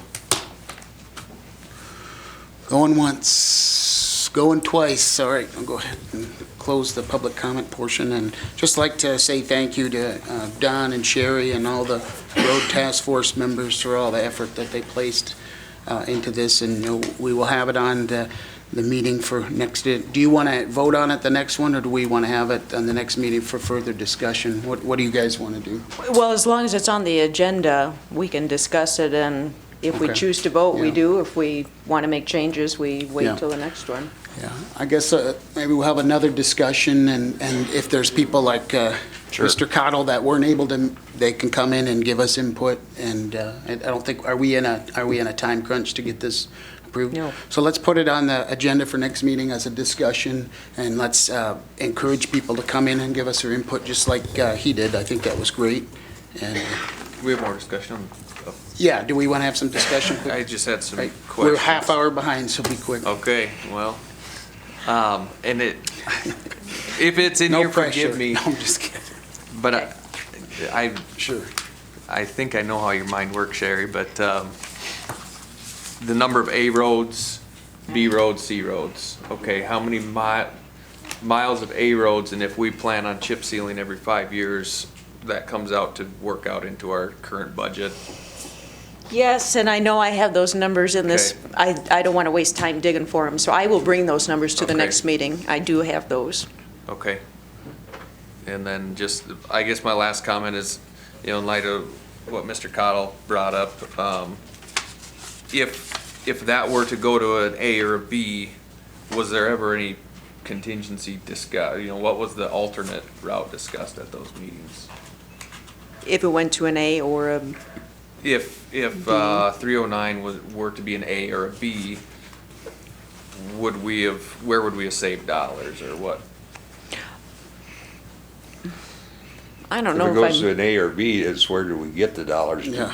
yeah, Well, that's what I mean. Was there it's another more. road that was discussed that, okay, it's No. either this one or that one, or it was No. okay. No, okay. no, no. Okay. And just because it's a C road doesn't mean it's not going to be maintained. It's just that it won't be on every 5 years. Right.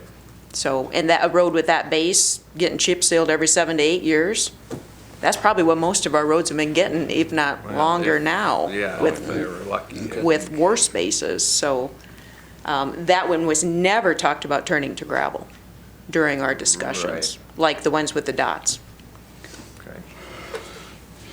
I do feel, I follow his thought, and I know that there was a lot more that went into all these meetings than this brief overview, so I don't want to totally come in the 11th hour, but I do know traffic does like to come in to that portion of the town. No one wants to come into the south side of Yankton Mhm. and then wiggle all the way through and hit all the stoplights and try to get up to, so it is it is the route, but, okay. Anyone else on the board like to comment? Well, again, appreciate your guys' hard work on that. So we will have that for discussion again at the next meeting and go from there. All right, thank you. All right, next item on the agenda, item 12A. Commissioner Healy, you were going to talk about a video. Yeah, I just wanted to briefly touch on, there were some concerns brought forth, some pieces of video missing and whatnot on the website. And to my knowledge, we've remedied all of those. We've contacted River Rat Productions and there was errors here or there, but within a day they had the videos fixed. If somebody does notice something, let us know and okay, sure. And we'll get it remedied or get it brought forward right away. And then I did want to just mention too, there were some videos taken down from the website, and that's how we've been operating as a county for a number of years. Once the YouTube account gets so full, we can't store new videos, so we take down old as we put up new.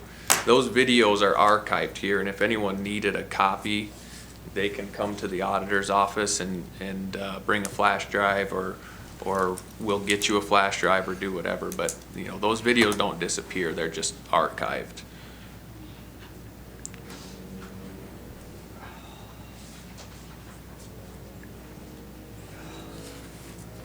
You can say from there if you'd like, if you're okay. All right. I'd like to address the whole thing. Sure. Welcome, Craig. Sure. My name's Craig Ernster, River Rat Productions. I do the videos for here. When we originally started this, we tried streaming. Streaming was too expensive, so our most economical alternative at the time was we got free YouTube. We were only allowed 128 gigabytes in total access. So with that only lasts us about 3 years. And so with that, what happened is we were hitting our account. And so with that, as soon as we hit 120 gig, they don't upload anymore. So we had to go back and delete some of the older videos to allow for future videos. Now, Patty's discussed with you, and I have also discussed with Patty, the county will be hosting their own videos in the near future here. I have most of those archived. So I will be sending those to Val and Patty and them, and we will be uploading them. We'll also be transferring over a very long period of time. All the YouTube videos will be replaced by county videos. And we're gonna do that so we can get rid of the account so there isn't that bulk sitting there. YouTube has a tendency to, because it's a free account, it's called a PEG channel. It's like a public education type channel. They limit us. We have nothing over that. And out of the blue, sometimes they may have a crash. Because it's all computer servers.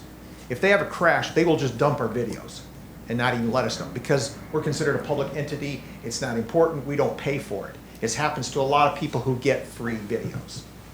And it just so happens we have a lot of videos up there. And we were over the limit. So we ended up getting partially deleted, and partial of it was the effects. Because some people were complaining when they were playing them back, they were choppy. And because of that, I had to do a lot of checking with Google. They don't always get back to you on it. But as we found out, we were at our count limit. So in the near future, the county will be hosting all the videos. And they will be up there forever as far as I'm concerned.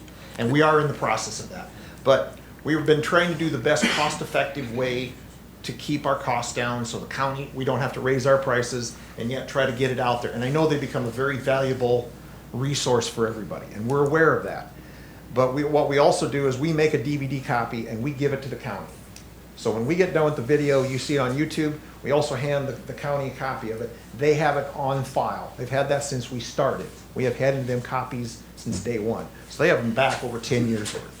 If you ever wanted to find one, they're there. If they can't make it for you, they'll contact me, and I will make that for you, and I can even email it to you. So we are being very proactive, and we're aware of it. And the thing that happened on October 1st was we hit our file limit. And then Joe got, I think you emailed me about it, then Val got to me, and it stopped at 2 hours and some minutes, and that was almost a 4-hour meeting. We re-uploaded it, and it was fine. So that's what happened on that incident. So that was the October 4th October, meeting. sorry, but yeah. I meant October 4th, but it was that first meeting, that was a special meeting. Yep. Right. And then we only lost one meeting the first time in 15 years this year. And that was because the camera, the SD card crashed. Yep. And that's because of new technology, and there's not a lot we can do about that. We're aware of it. We have 2 cameras with us, but we don't know what happens until the end of that. So anyway, that's where we're at with it. All right. So I wanted everybody to know that we are being very proactive, and you guys are always letting me know about it. So Appreciate that, Craig. And we as a commission have also done, a lot of the special meetings before were never recorded.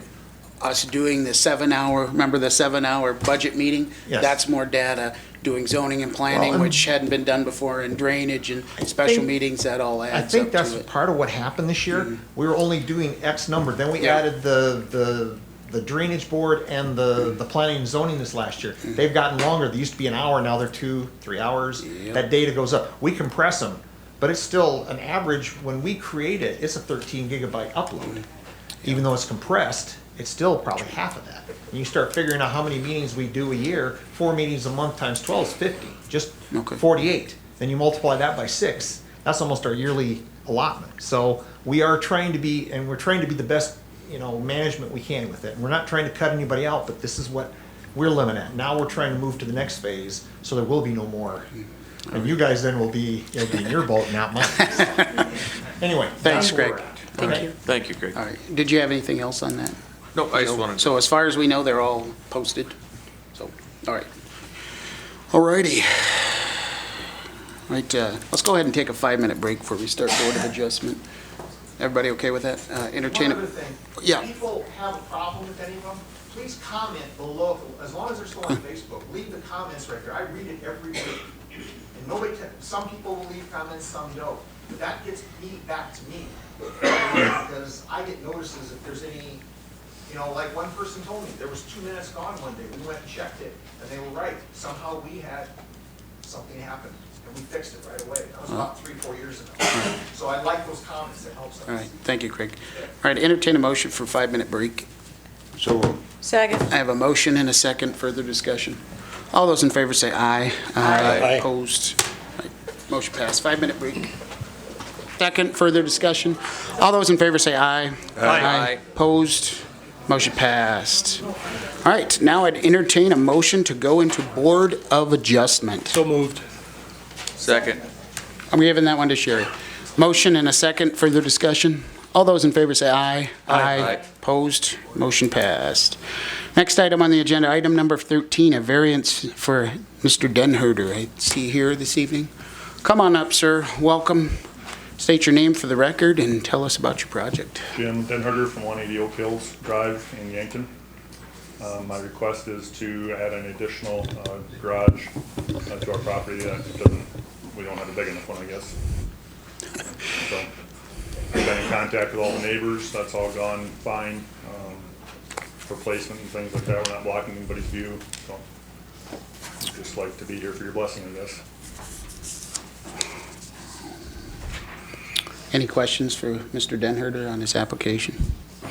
Now, originally, you had some neighbors that were opposed in the zoning and planning, and we did a continuance, and you discussed with your neighbors. And I think this is a really good example where communication with your neighbors and those problems, I assume, I hope, have been resolved. At least they were in the zoning and planning. So, I appreciate you doing that. That's how it should work. There was, I believe, it had moved from where you originally wanted it into a location that was acceptable. Correct. Okay. So, any questions for? Is there an access to the building going to be? Is it going to be a road access? Yes, we're coming up from the bottom instead of from the top off of 180 Oak Hills. It's an actual vacated, I guess it's still a road, it's just a vacated road that runs up between us and Kurt Oliver. You're going to take those trees out? Yes. The evergreens? Yeah. Then there's a 10-foot variance. Is that part of moving that to So what the I'm asking agreement? for is, it's an original 20-foot variance or setback, I guess, in the backyard. And what I'm asking for is, because of the elevation slope in our backyard, it's pretty substantial. What I would like to do, once we start to remove the dirt, it could be, we could be 15 feet from the property line, it could be 18 feet, but I know we're going to be within the 20 feet. So.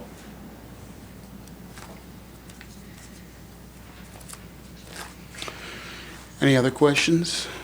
Go ahead and open it up to public comment. So, anyone care to speak on this application, either for or against? Now would be the time to do so. Going once, going twice. Okay, go ahead and close the public comment portion. Did the zoning officer, did you guys have anything you'd like to add to this application?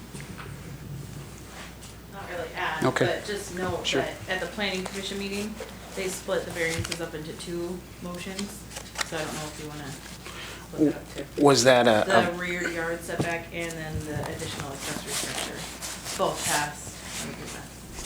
Okay. Why don't you go ahead and, was there the legal that, for that you could read? Yep, Yeah. the legal is lot 9 and 10, block 3 Oak Hills, 1393.57. Okay. And what was the, it passed, I believe it was unanimous, was it not? Yeah, for this one? 7-0, both votes. Yep, both votes. So, okay. All right, back to the board. Do you have any questions for Mr. Denherder on this from the board? Maybe you or whoever, there's still a letter here from Mr. Oliver, and I was not at the planning and zoning. Was he at that to confirm that he's? That was the original meeting, was that not? Yeah. So he came to the original meeting and addressed it with his attorney, and we did a continuance on that meeting and asked for those, if they could work something out. And correct me if I'm wrong, they moved the location to a place that was suitable for him. And the last planning and zoning meeting, he did not come in and contest it. And I don't think. He's granting me an easement to. Yeah. He owns a lot behind or right next to us as well, but we actually will come up onto his lawn or onto his lot and back in. Okay. He's granting me an easement to allow him to do that because I moved the building from A to B. Okay. Sure. My only concern is there, in the packet is the original letter.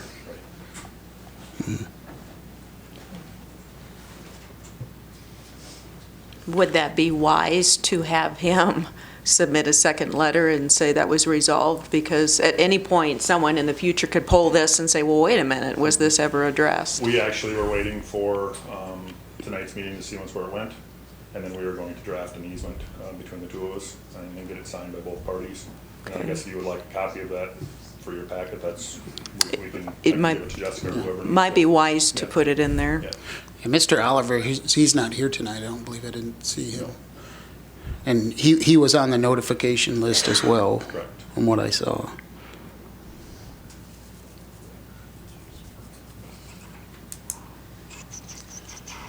Any other questions for Mr. Denherter? I'd move approval of the variance request.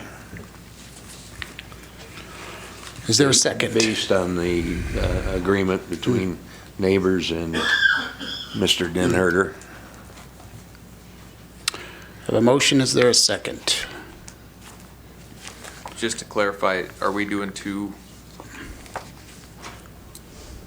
motions on this?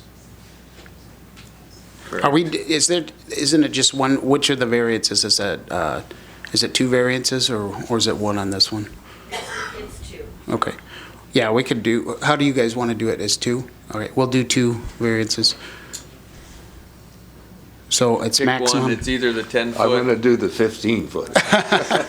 That's a maximum accessory structure size and a minimum yard setback. So which one was your variance? Minimum yard Okay. setback. All right, I have a motion. Is there a second? I will second it. So I have a motion and a second. Further discussion? Roll call vote, please. Don, Yes. Gary, Yes. Joe, Yes. Sherry, Yes. Dan, Yes, motion passed. The next variance is for accessory structure size.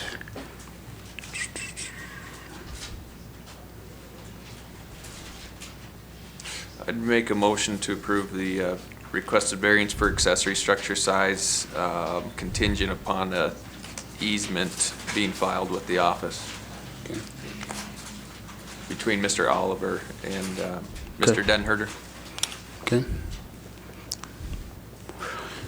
I have a motion. Is there a second? Second. I have a motion and a second. Further discussion? An easement, correct? He's gonna, All right. okay. All right, I have a motion and a second. Is there further discussion? Roll call vote, please. Dan, Yes. Sherry, Yes. Joe, Yes. Don, Yes. Gary. Yes. Motion passed. You threw me off. I'm never I'm first. sorry. All right. All right, next item on the agenda, item number 14, conditional use permit for Hill. The Hill, welcome. Come on up here, state your name for the record and tell us about your project. Sue Hill, and I would like to put a horse on my acreage. This is a conditional use permit for a hobby farm in low-density residential, correct? Yes, sir. Okay. So the application says 2 horses. Yes, sir, I just misspoke. There's 11.87 acres there.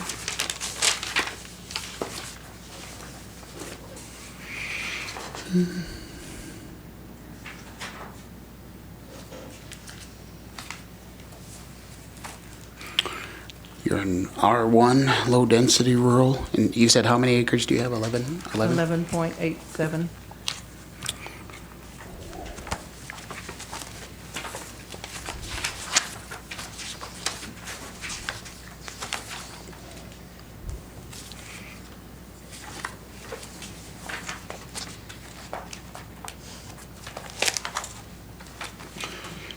Any other questions for Mrs. Hill? All right, I'll open it up to public comment. Okay. Thank you. Thank you. Anyone from the audience care to speak on this application, either for or against? Now would be the time to do so. Going once, going twice. All right, seeing and hearing none, I'll go ahead and close the public comment portion. Do you have anything from the zoning office on this? I believe this passed the zoning office unanimously as well. So, How did they make the motion? Is that in here?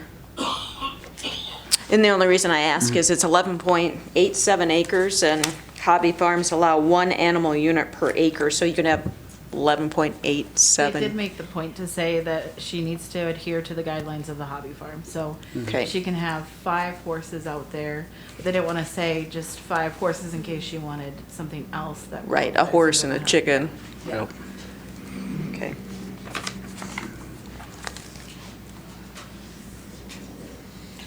Just curious, ma'am, do you need to build any structures? No. For, okay.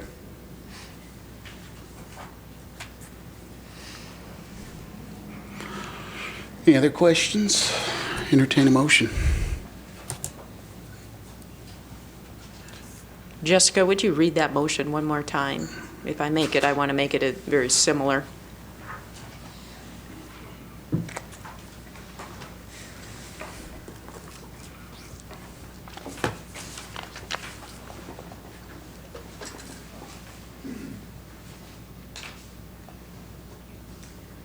Motion to approve conditional use for hobby farm for low density area per 607, number 8, as long as they adhere to guidelines of hobby farms.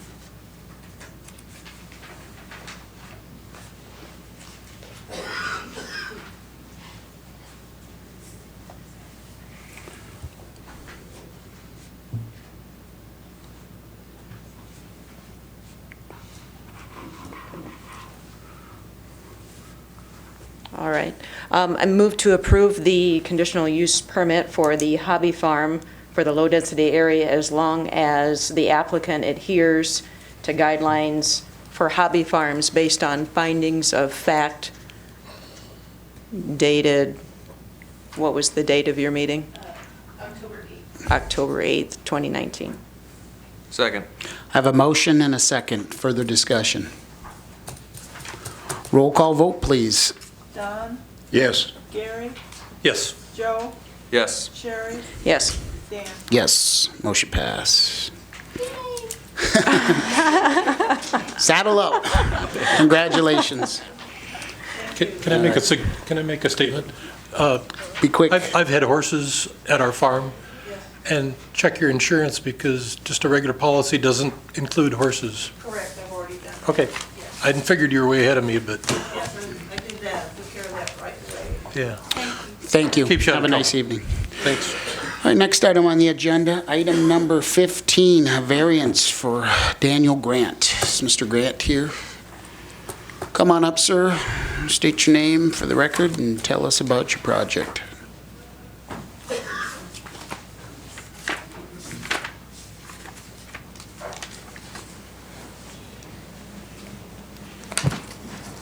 Daniel Grant Ballin. We're looking at putting an additional dwelling on our farmstead. So we're asking for a variance to make it fit. We'll be putting it on the north side there, removing some trees in the tree line, putting in a home for my daughter.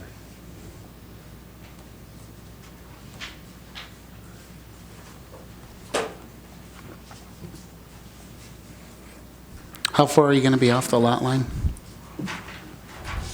I don't have those numbers in front of me. Okay, I think I got the map. I think it says 15 feet 15 feet? on the shortest side. From the north side, from 75 feet to 40, and for the south side, from 75 feet to 7, yeah.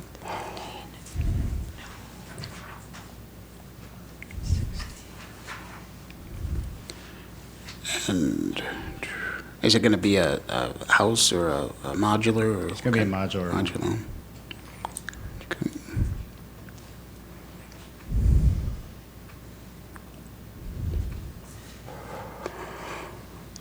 Any other questions from the board? I'll go ahead and open it up to public comment. Any questions? All right, I'll go ahead and open it up to public comment, so. Anybody from the audience care to speak on this application? Now would be the time. Come on up. I saw that too. State your name for the record, and I'll give you. I have some questions. First Sure. off, I couldn't hear anything you said, you just spoke quietly, and I will admit I am deaf. You all. Is he asking me or is he asking you? Ask direct your questions, How many acres Desperate. does he own? Is it in here?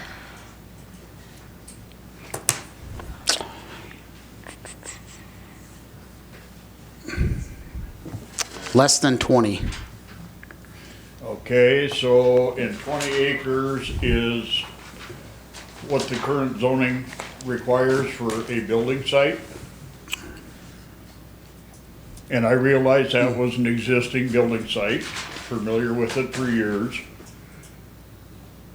But he's requesting a variance, but yet according to the zoning laws, he has to have a conditional use permit to put a second house on, even if it is an ag district. And according to section 1907, you can't have a variance. And I think you're starting a down a very slippery slope here in the fact that I don't know how many, but it's less than 20. I heard it was 3. I don't know what the state requires for a sewer system. Where are you gonna draw the line when it gets down to 300 square feet? I got another kid that wants to come home. Geez, he wants to help me farm my 3 acres. Can I keep building houses until it's just one giant compound? I don't think so. I thought zoning was to protect ag. And turning it into a residential district isn't protecting ag. Now, he wants to put a mobile home in there for his family, so if and when the time comes, somebody wants to move on, I don't care. But we either have the zoning rules and they apply to everyone and not just certain people. I have a hard time with that, and I'd hate to have to see him spend a year and a half in court like I did when I did everything legal. We've got a state's attorney here, maybe he can help us out with the, Louis, we've got a state's attorney here, maybe he can help you out with some answers. No, Gary, I think what we have is zoning administrator, and he can answer and go through them, and we all have looked at it, so you could know it, and you should have looked at it also. We're in public comment, we'll do public comment, Oh, I'm and we'll sorry. have the zoning administrator okay, we're still in public comment. Anybody from the audience care to speak on this? Now would be the time to do so. Speak for or against? Going once, going twice. All right, I'll go ahead and close the public comment portion. Would the zoning office care to come and speak on this, and I guess you can help to, if you want to address the concerns that were stated. Real quick, I'd like to say it's been precedent before the previous commission and this commission where we grandfathered, or we've actually passed a lot of these variances included without a conditional use with the farmstead. So this has been done multiple times, and I don't believe ever Mr. Johnson has spoken against any of those at any time. So I find it a little strange that all of a sudden he speaks against mine. And as far as selling it or renting it out or something, I'm not doing that, and I'm definitely not leasing it to a corporation either. So thank you. Would you guys care to speak on this for a moment?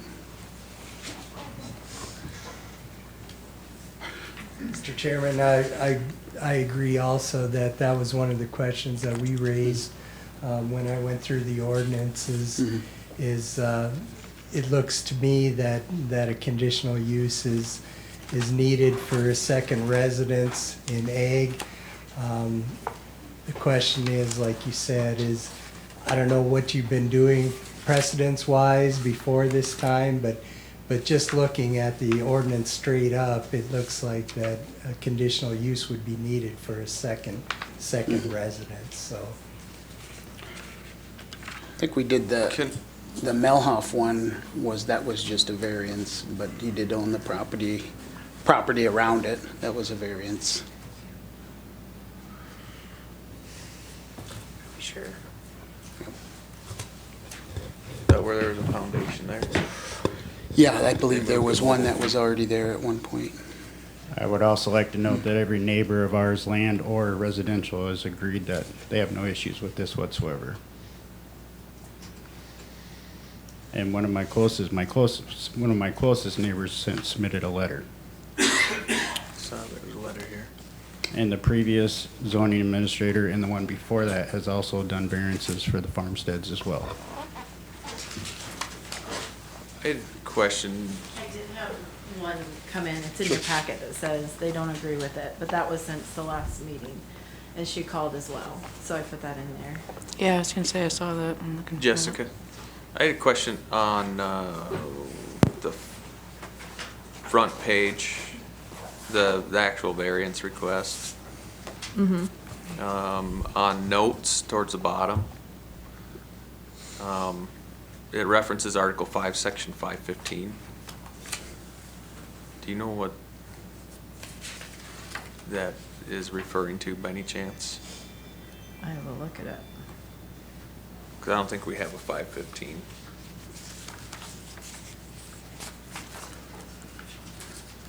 Oh, we have 515 minimum yard requirements. Was there something else in here too?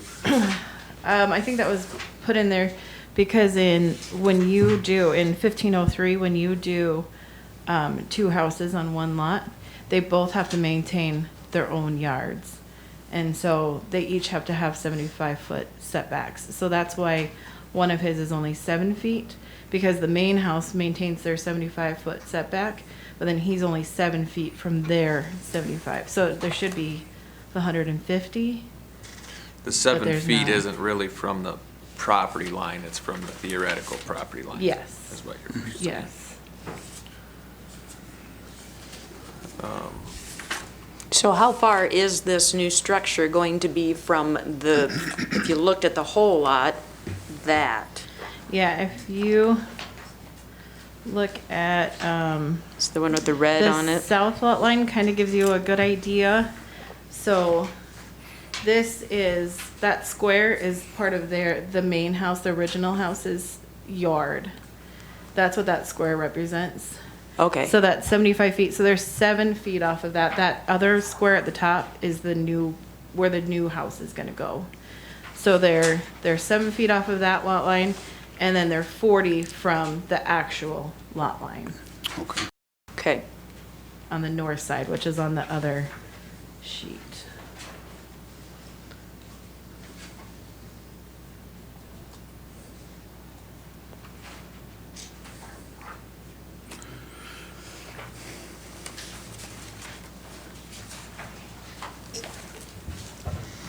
So Gary, you're recommending that this gets a conditional use permit, and it would also need a variance because of the minimum lot requirement? So, okay. What would your advice be? Should we send this back to the zoning and planning board, or what would you recommend? That would be my recommendation. Okay, send it back to the zoning and planning board. Okay. What is the board? What we were actually, it's not really on here, but what was actually approved was a second home for 1503, is that correct? And then a variance for the setbacks? Get my notes called. Second. Recommended for approval, I should say.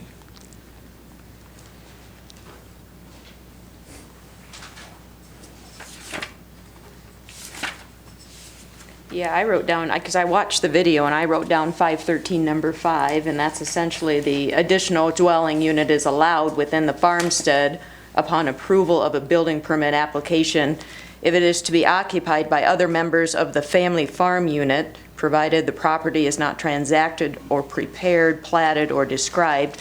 And I do remember you guys discussed, how do we ensure that never happens, that we sell that off?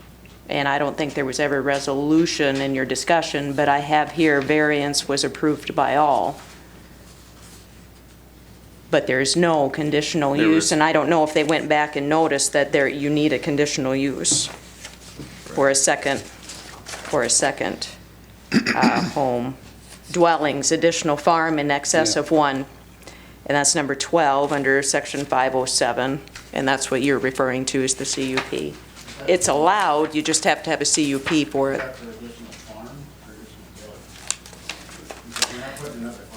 Dwellings. Number 12 is dwellings, additional farm in excess. Yep, that's a house.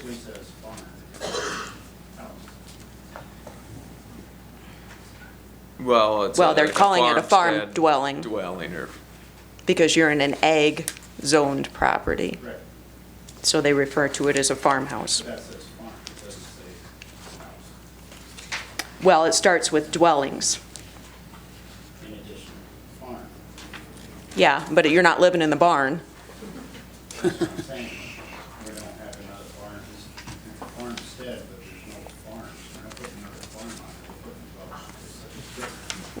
that's what this is referencing, is. It's referencing the dwelling. A second farmhouse, essentially, a dwelling. So the previous zoning administrator approved it. Now that we let him go and hire somebody else after the fact, we've already done the building permit. We're gonna reverse that decision. It cost us more money in the process. Even though precedent says you guys have done this before.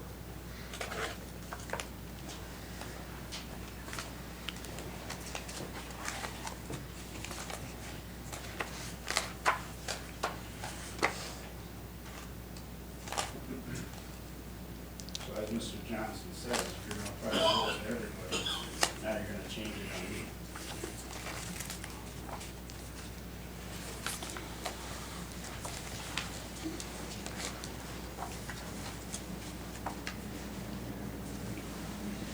Well, what I think is happening is there's two ways to skin the cat here. You're gonna change it. No, I wouldn't say that. There's an ag district and there's a conditional use for a secondary dwelling. And then there's also Article 15 that allows a secondary principal structure on a lot. And I think what happened at Planning and Zoning is, my understanding is the application was coming forward as a Article 1503, but in the approval, it was referenced the 513.5. Is that what? That's what I listened, no, that's what I listened to. Now, maybe I didn't hear it correctly. Which would be the conditional use? Dan, you were there. Yeah. Well, I think we have to listen to the zoning administrator and his experience, and if he recommends it goes back to the zoning and planning board to take another look, I think that's the best for everybody long-term. Make sure we do it the way we're supposed to. So is that your recommendation, Gary, that we send it back? Yeah. So, you know, I know everybody wants to get things done as fast as possible, but I think this might warrant a relook by the zoning planning board, and maybe that group can. Well, I think there's opportunity to clean it up. Yeah, I think that's. Dan, were you gonna start construction this fall? We're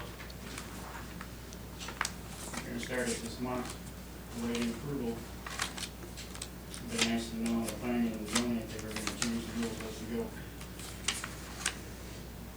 Especially since President's Day and stuff. Well, it's real tough, and I feel sorry for you. You know, the environment that it is anymore is, lawsuit would be a lot longer for you, so.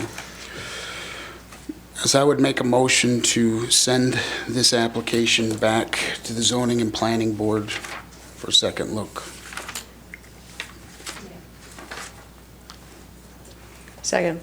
Have a motion and a second. Further discussion? Roll call vote, please. Don, No. Gary, No. Joe? Joe? Oh, sorry. No. Sherry? Yes. Dan? Yes, motion failed. What do you guys want to do? Well, I guess my question is, can we move forward with having the discussion and approval of a CUP under Article 513? Do you want to give us your advice? And that's what's Gary? confusing is this, This is an application for a variance, not a CUP. right, that's the problem. So I just, But I think that needs to be on there. wow. That's more of a legal question. Right. Rob, what would you recommend to us? It wasn't addressed at the planning commission. Right. And brought up. I know we can add more conditions and we can change variances, but that wasn't addressed and applied for at the time. So what would you recommend as a board that we do? Could we send it, I guess, a motion to send to the planning commission failed, so I guess, what do you guys got for ideas? What do you Well, want to here's do? my concern is sending this back to the planning commission doesn't fix it.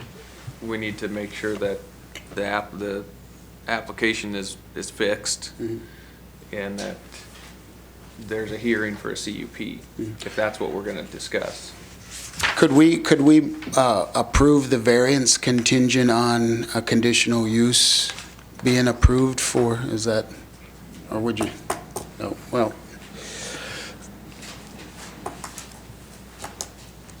I would think so. Sure, all right. You see, where if we Yeah. just simply send this back, can we remedy it? Would be my question. Ask state's attorney. Well, that's what we're Remedy discussing. as far as change it to a CUP? Right. So it would have to be advertised as a CUP Right. application? Right, it would almost be a new application, that's the problem. Yeah. What was your, state your recommendation again? And I think as Joe stated, I think that's where we are. Then if the zoning administrator is saying we need a conditional use, it's gonna go back and have to be advertised and submitted in front of the planning commission that way and follow those rules.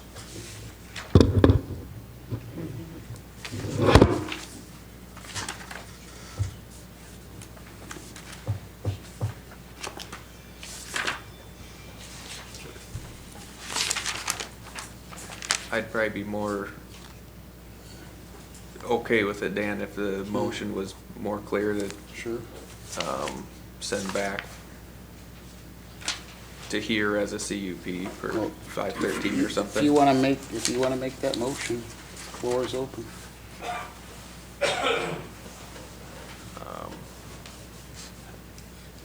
I'd move to, Question from Dan.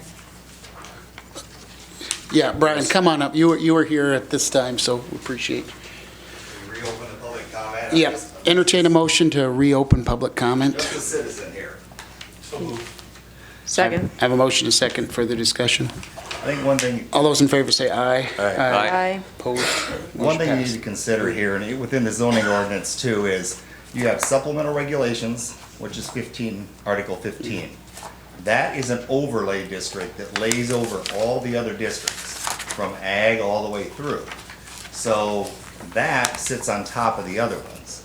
So what these applicants applied for at the time was 1503, you can put a principal structure on a lot, provided it meets for area width, whatever, and that meets while we hit these setback distances. It has nothing to do with additional farm dwelling, because then you get confused. You have additional farm dwelling where you can put somebody who's not platted. Mr. Johnson made the reference, if he wants another son to come back and wants to live on the farm place, they can do that. If they don't plat the ground, we don't care. You can do that. But if you do more than one of those, that kicks into conditional use. And that's what I'm going from memory here, so, as a layperson, memory from this. So the supplemental, what the grants are going for is, you can put, if you have the acreage out there and want to put 2 houses, now they don't have the acres to put 2 houses out there. In a perfect world, they would have a 40-acre, quarter out there, and they want to put 2 principal dwellings out there, one on 20, the other on 20, with an imaginary property line in between, and you meet the 75-foot setbacks. We don't have that in this situation. They have a farmstead, which is legally defined, which doesn't have to meet the 20 acres. Therefore, they're in the door. Now they're coming in and saying, we're in the door, we don't have to meet the 20. Now we're asking for a variance to put another household there. So the question is, it's not can they put a house there, it's will you allow have them to put a house on that size of a lot? That's the question for you, in my opinion. And that's where my concern, or where I was curious, because that was my assumption, is they were looking at Article 1503, two principal structures on a single lot. But I think, like as Sherry said, the motion was referencing Article 513 at Planning and Zoning to approve it. And that's where it gets confusing. And there's a variance on here referencing section 515, which is correct. It's unfortunate that we didn't have the information from you, Brian, before we voted on this. Well, Brian's just a layperson. He's and just kinda helping us hangs out. over at another office now, so. But I did work with the applicants, and Jessica was just kind of started, or was coming along. So, and I don't want to subvert anybody, but I want to make sure that they're well represented. And I agree, if you went the other route without that supplemental regulations, you definitely would get a conditional use for this situation. So it could be go different ways, but I know this was couched in that way. Right. It is a tough decision either way for you, but it can be done this way and decided tonight whether or not you want to give that to them. But they certainly have the right to have it under supplemental, because it's not, it's really almost a shall if they meet these requirements. Right. So that's where we're at as far as I understand it tonight. Thank you. Anyone else care to speak on this topic where the public comment is open? Going once, going twice. All right, close public comment, back to the board. Joe, did you have a motion that you were gonna make? I think you did. Thinking about one. Yeah.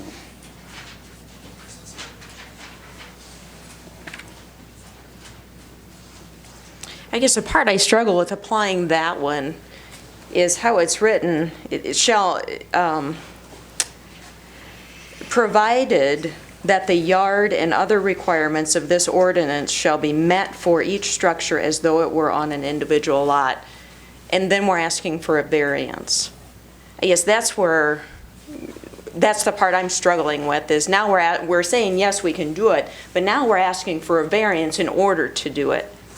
And so is this 1503 supposed to be more restricted, so we can't, so we can't pack houses in tiny lots, without meeting the setbacks? I guess that's my struggle sitting here and applying this one, is if we're going to use it, are we allowed to variance it in order to use it? So, and I know I'm splitting hairs, but it seems everybody splits hairs these days on every decision we make. And that's where I'm struggling. And I don't know if there's any guidance from the three people in this room who obviously know more about zoning and laws and stuff than I do. We did do one that I think of our Melhoff. Melhoff, yep. That would have been one where we had the trailer house was moved, there was one, it was gone, we moved one, and we had to do like 3 yard setbacks, if I remember. But was that under 1503, or was that a conditional use, or was that Article 5 with a variance? It was a combination of a few things. I can't remember. So, and that's the part I'm struggling with, is I think we need to achieve some type of consistency, to Dan's point, but we have all this history that I am not aware of, all of these things that we've decided on, so I'm sitting here with virgin eyes, if you will, reading an ordinance, trying to apply the most fair way across the county, knowing that the decision always sets a new precedent. Well, I know we have approved several of them this way, and, Melhoff being, I believe, the last one, and Mr. Grant is applying it for a similar way.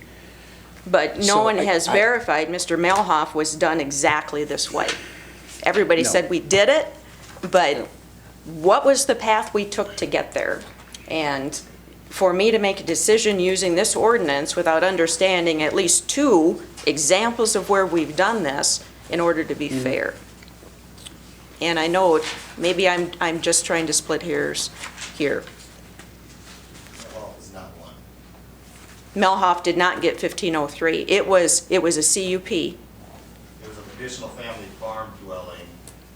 Under Article- They had 600 acres around there, and they had an existing manufactured home. So it was not.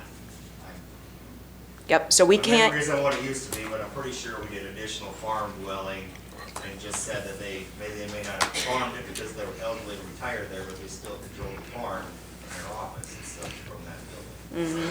I think we said there was two structures already, because the trailer that was going to be moved in was going on to a foundation. There was an existing trailer that had been moved off, and so there was utilities going to that.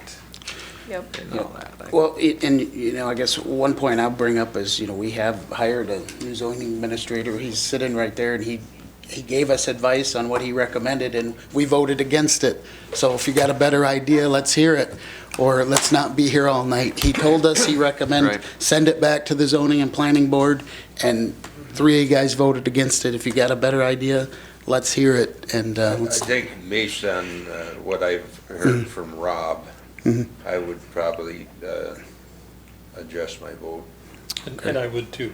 Okay, so is that, do we want to send this back to the zoning and planning board for another review on whether or not it needs a conditional use permit in addition to a variance? That's, because that's what you're recommending, so Can we vote on it again tonight?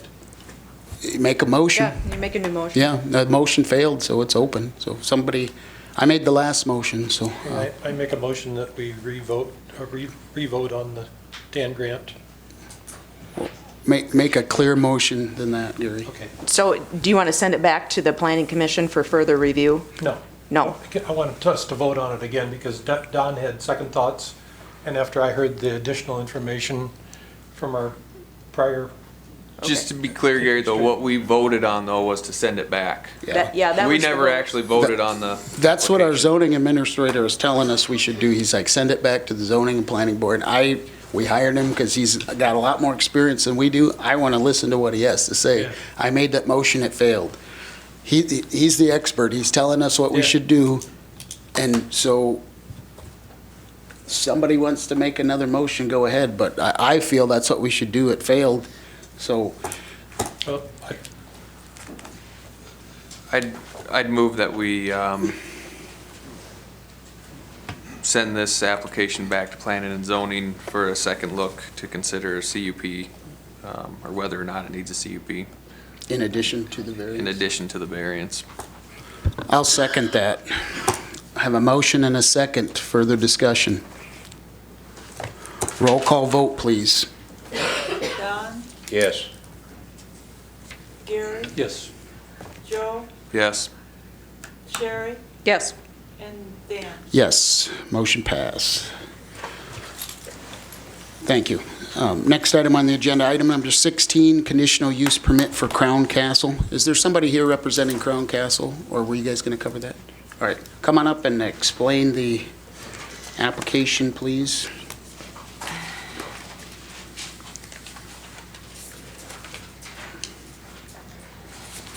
Welcome.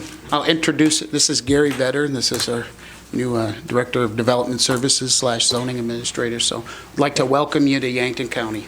Thank you, Mr. Chairman. So this, here in Yankton County, you have a consultant that helps you deal with with all the cell tower information, and basically what he's saying that per federal regulations that the modifications of the cell tower need to be done within 30 days, and so he basically said you have to push this through and approve it to meet the federal regulations. So per discussion with him, that's the recommendation at this time.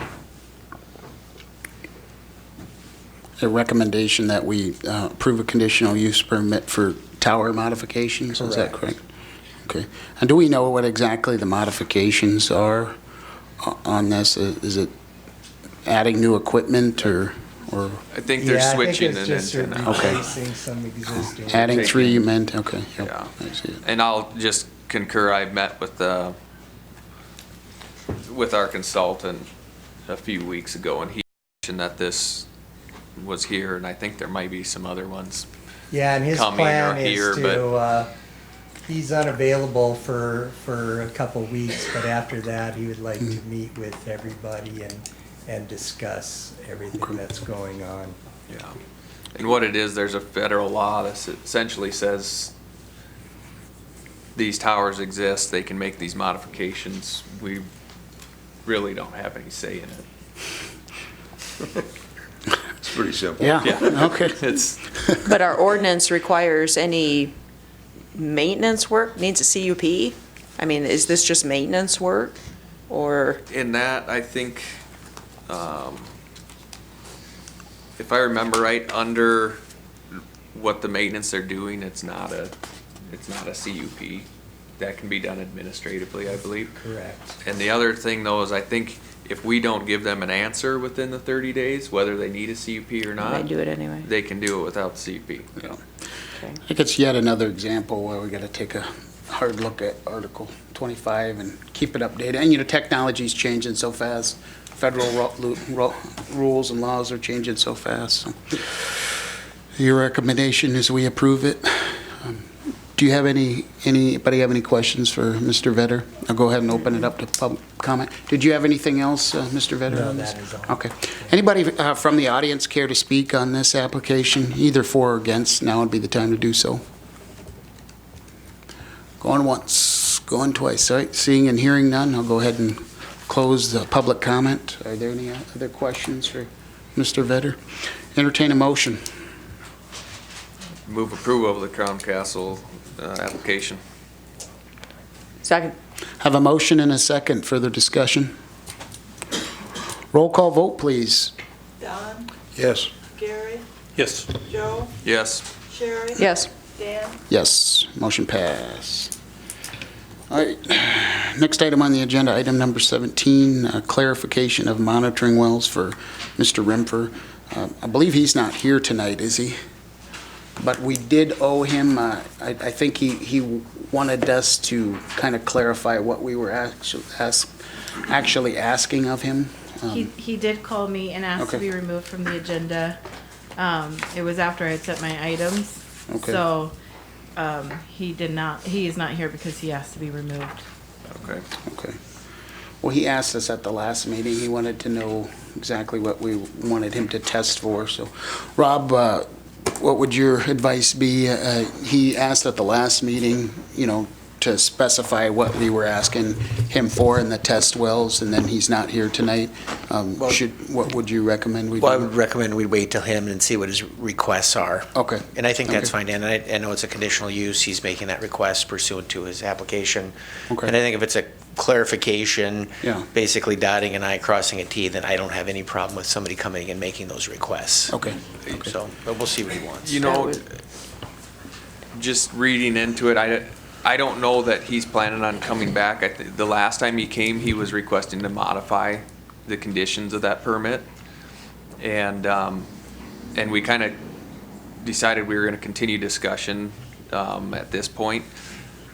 What I'm assuming, and we'd have to confirm with him, but what I'm assuming is he's no longer going to modify his permit, and he just needs a clarification of what to test for. So I don't know if we need to formally do that, or if Jessica or Gary can get him the requirements of what we want to test. And Joe, if those are something that are readily identifiable and they don't have to be set forth, and then those two could do it.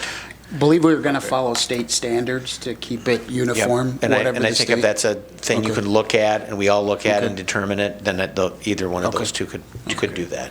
Okay. But I do remember during the discussion, we had talked about, instead of 2 test wells, could we move it to 1?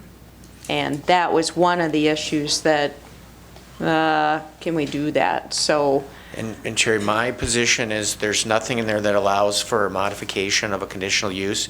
So unless it's like looking up a well percentage of what you want to test for or something, I do think you're going to have to go back and treat it like a new application. Okay. So you have to go through, follow those procedures, because there's nothing that allows us to modify conditional use.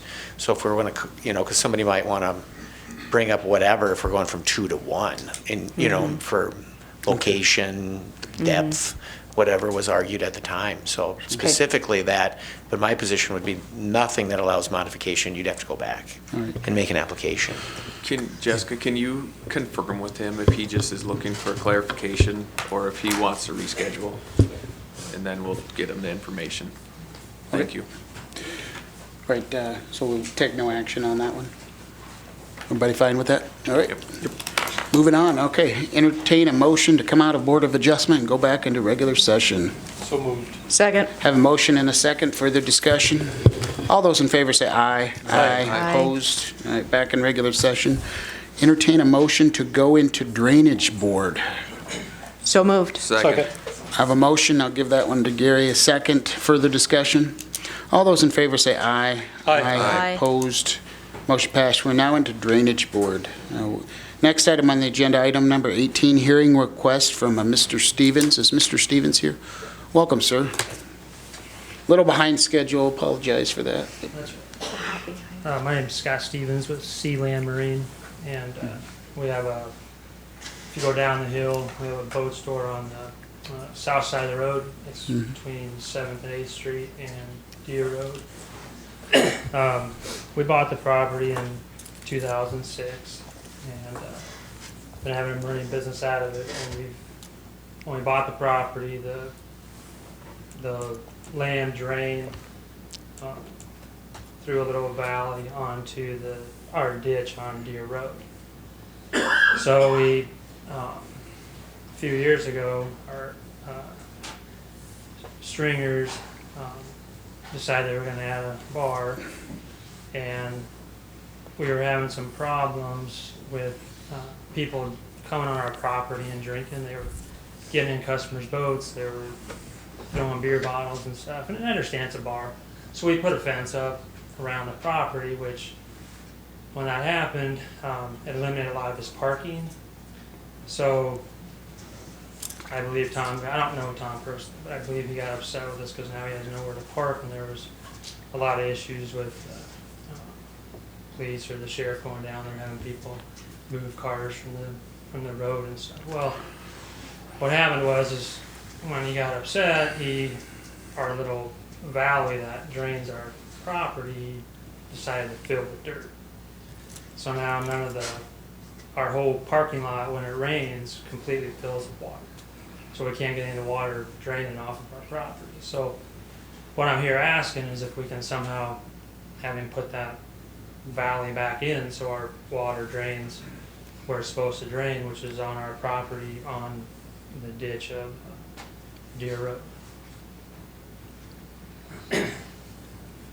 So what's happening is from where our fence is all the way to our new building, that whole thing is full of water.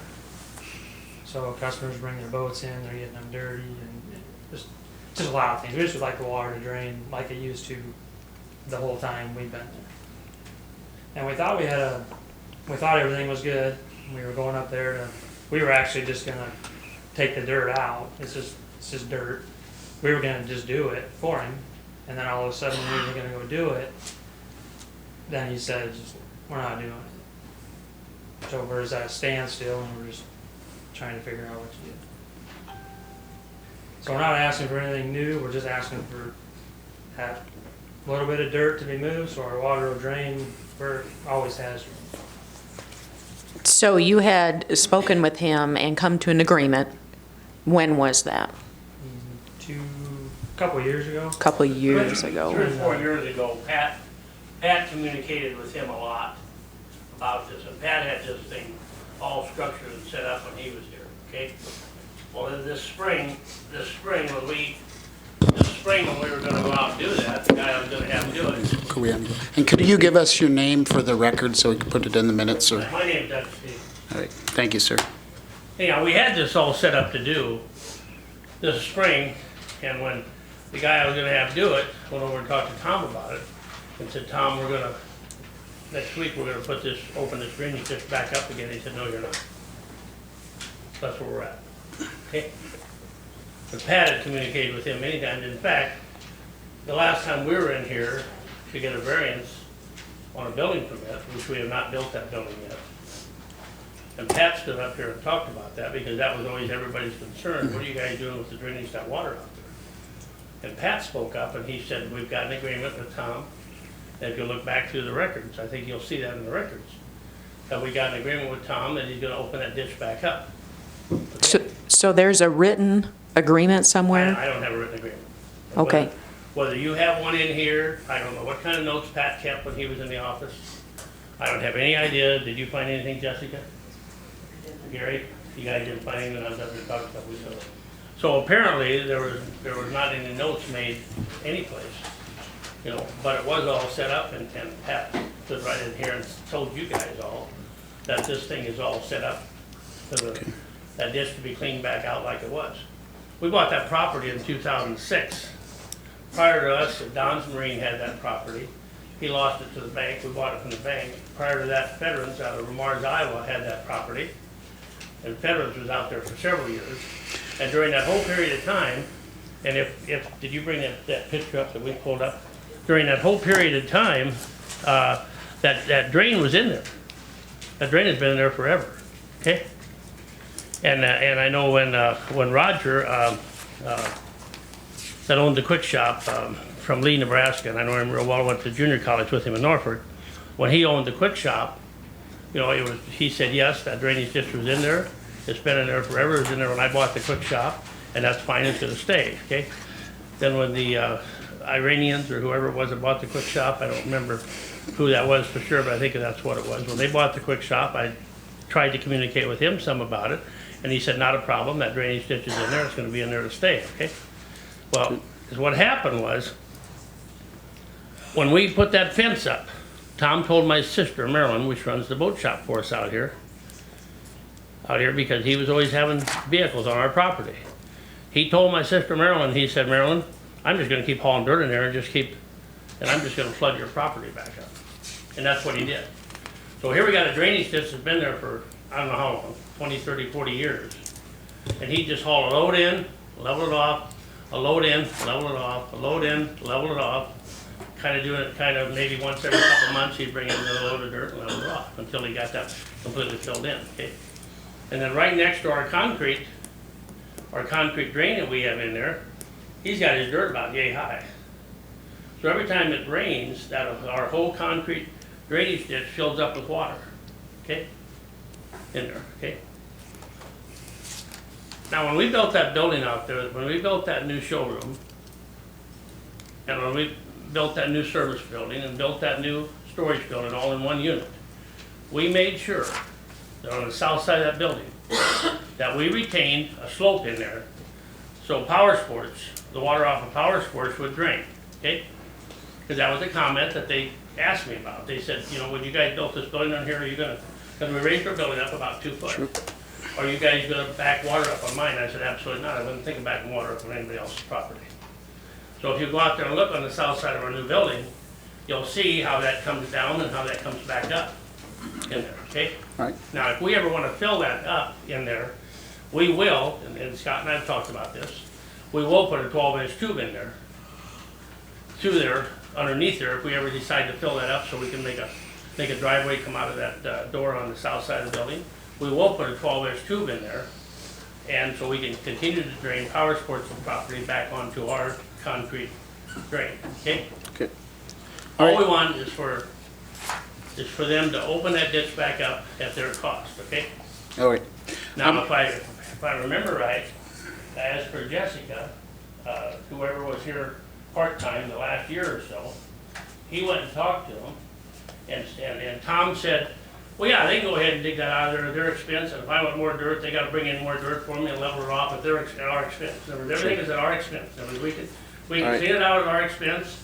When we get done, if he decides he wants to put more dirt in there, we gotta bring the dirt in at our expense, and we gotta level it off at our expense. Why should this all be our expense when he's the one that created the problem? All right, thank you. I'm gonna open it up to public comment. Anybody else care to speak on this topic, either for or against? Now would be the time to do so. Come on up, Deb. Welcome. State your name for the record. Deb Odensted. Is this on? I think so. Just now? Yeah.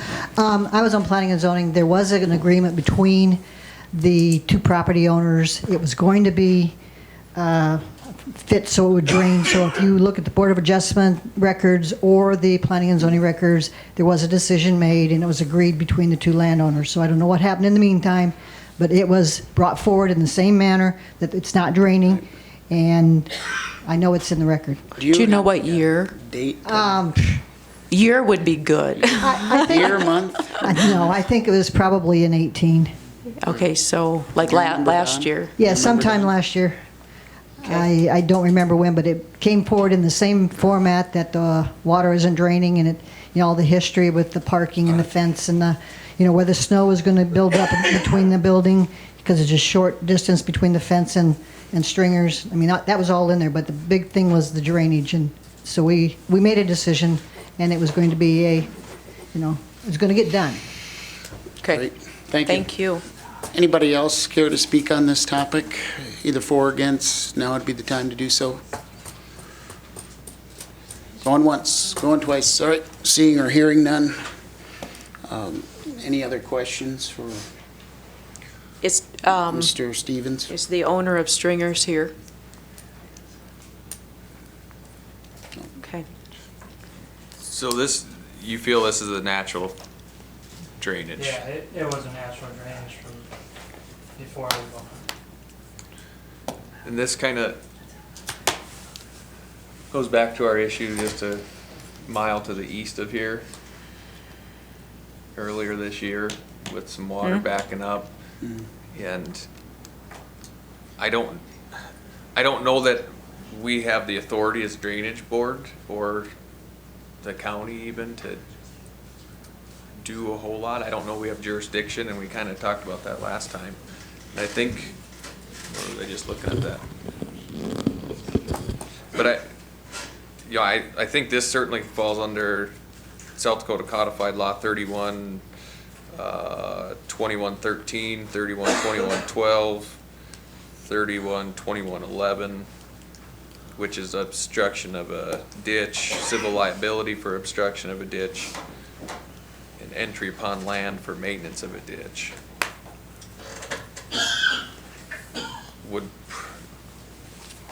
I'd have to look at this more, but I question if we have jurisdiction over this, or the state does. If it would be the state or the county over this matter. Did this come in front of the Drainage Commission? I was not there that night. It did go before you were at the Drainage It did go before them, and Commission. they recommended that was in the interim.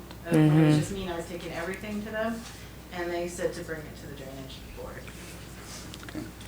Yeah, but if we have something in writing that's, as Deb referred to, that is part of either a variance or a CUP or something, if we've got something in writing, I think we should find that first. Or video. Video, yep, there's videos. But we should find that first, because that is an obligation to me that the county could enforce. And Sherry, Yeah. and I'd agree, that's what I was gonna say. I would almost maybe let Gary or Jessica look back and see what they can see, and then we can kind of address it, maybe just bring it up for the next meeting, and then it'll give us time to hopefully be a little more information to the board, see if there's something good or bad, and then determine which way to go. So you think a continuance to next meeting to gather more information? Yep, that'd be my recommendation. Right. Somebody want to make that motion? Just a minute. Now, were you at that meeting, or No, I was. from your recollection, was there a written agreement, or was it just discussed that there's an agreement? I don't remember, you know that better than I do, whether that turned into be a written agreement or not. I can't answer that. The Board of Adjustment came before the Board of Adjustment, I'm sure. Right. So it should have been in the findings of facts. Right, it should be in the minutes of it. Well, yeah. Right. It has to be. Do you remember when that was, sir? Do you have a Well, month, well, Yeah, sometime, yeah. thinking Mr. month, Chairman. thinking month. Mr. Chairman, Mr. McGinnis might have some light. Hold on, subject. yeah, come on up. Give you a couple minutes. I presented this to you, I remember we talked about this, and Mike Sedlacek and I went out there and we shot the elevations, and then it went into the county ditch, but the problem was at the county ditch, that it's supposed to drain south, and it actually drains Remember you north. mentioning that. Yeah, but we've shot the elevations. We went out, Mr. Steve, we met with Mr. Naker. Mr. Stevens was out east, I think. Right. So we've shot all the elevations there. It is a natural drainage going from their property through there. You can see the swale, you can see the cut going down into the ditch. The problem being is that you'll have to coordinate with Mike because that water is not going where you want it to go. If it hits that ditch, it's going to go back north. That's also where all the Highway 52 water is coming from to the south, and it's sitting between the two approaches at Stringers there, and there aren't proper drainage going south, nor is there enough culverts going south. So somebody built in a hole. So basically, it's hitting that culvert and going over the top of the field, and then going a mile east. Okay. All right. So we have talked about this. I don't know, this is the first I've heard about anything else about this other stuff. Well, I think bottom line, we need, we'll have a continuance next month. We gotta gather information, look it up, and we'll have to address it then because we don't have the information we need now. So that'll be the plan of action. Somebody wanna make that motion? We'll do a continuance till next. Move for continuance until next meeting. Second. I have a motion and a second. Further discussion? All right, roll call vote, please. Don, Yes. Gary, Yes. Joe, Yes. Sherry, Yes. Dan. Yes. All right, motion passed. Do we have a date for that meeting? We should probably. The next meeting. And what's the next county? meeting? 19th. The 19th so it'll be the 19th of November. We'll have that on the agenda, so the 19th of November. So, did you have something quick, sir? No, that was what. Okay, the 19th. next meeting was. Yep. Do you We'll be then, Down a lot, I gotta. okay, do you have contact information? all right. All right, entertain a motion to come out of drainage board and go back into regular session. So moved. So, second. All right, I have a motion and a second. Further discussion? All those in favor say aye. Aye. Opposed, we're back in the regular session. All right, next item on the agenda, item number 19, zoning enforcement update. All right, are we going to take this one, or were you going to take this one, or? Thank you. Thank you, sir. Did you want to take this one, or did you want to have? All right, we'll have you start and tell us. Yep, we'll do that. First couple of weeks have been pretty busy, and so per request, determination was made on the possible expiration of 5 building permits and conditional uses. Upon review, letters were sent out Friday, October 25th, 2019. Since then, response letters have been received by all from their attorneys, which will be reviewed by the state's attorney office for recommendations on next action needed. Letters were also sent out Friday, October 25th regarding the block retention wall issue, stating that the county will not be taking any further action due to this not being addressed in the ordinance. And basically, I've also been working on floodplain development permits. We have like 50 to 70 points that we're going to be doing for all the flooding that's occurred in the county. So we got to do floodplain development permits on all those sections of road that are in the floodplain, and so I'm working on that. And then lastly, we've had meetings, some initial meetings, just discussing the history of the zoning ordinance. Had some initial discussions of things the planning commission and county commission may want to possibly review and look at down the line. And when I attended the drainage committee meeting, there was a movement of possibly doing some more administrative review and approvals in our office, so we'll definitely be working on that also. So that's pretty much all I had, if there's any other questions. So I think we need to be clear about the permits that went out for enforcement for the confinements. And this kind of gets to what Mr. Woods was alluding to, I think, but so the October 4th meeting that was held by the Planning Commission, those were all taken as recommendations. You have reviewed all of the documents yourself. Correct. And the letters were signed by you, sent out by you, not by the Planning Commission. So there was no official decisions made at the October 4th meeting. And that was the directive that I had. Yes. to review Okay, those. I just wanted to make sure that was clearly stated in the public. Right. Okay. Did you have anything you wanted to add, Rob, or? Sherry said it. That planning commission meeting was just an investigation portion, and it was an independent decision by Gary and his staff as the zoning administrator, so. Thank you. In the position now, I believe they would have all have appealed, so then the next process would be in front of the Board of Adjustment at some time in the near future, which I think we'll need to schedule relatively quick. Okay. Thank you. Any other questions for Mr. Vetter? So I got a question. We sent this letter out telling everybody that had either started or was, had hogs in their buildings that had been in operation. We sent this out and I have a building permit from one of the individuals that I believe received the letter. And it says this permit will expire if work or construction authorized is not commenced within 180 days or construction is not substantially completed within 2 years of issuance. Is there a difference? I mean, in the letter, I think you just identified the 180 days.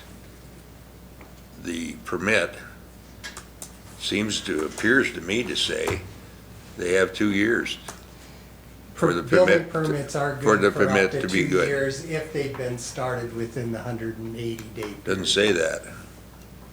It It states that started on within the, 180 Yeah. and finished within 2 years. Yeah, and we've actually denied a couple permits for that one recently, one in Lesterville, so. It says 180 days or construction is not substantially completed. It doesn't say and, it says or.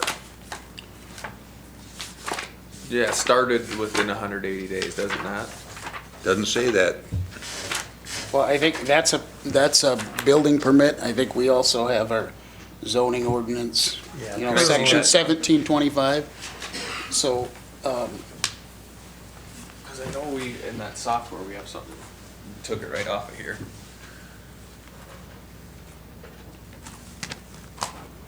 Is not commenced within 180 days, or construction is It's not substantially completed, one or the other. Not both, so one or the other. Right, and the one takes precedence if it's not started. Where does it say that? It does in the zoning ordinance. yeah, if you look at section 1725 down, that's, The building permit shall expire if the work described in any building permit, conditional use, or variance has not begun within 180 days from date of issuance. The building permit shall expire if the work described in any building permit, conditional use, or variance has not been completed within 2 years. So there's a, So in this, are we misleading the applicants? it's a difference. If I got it and I read it, I'd say, well, I got 2 years.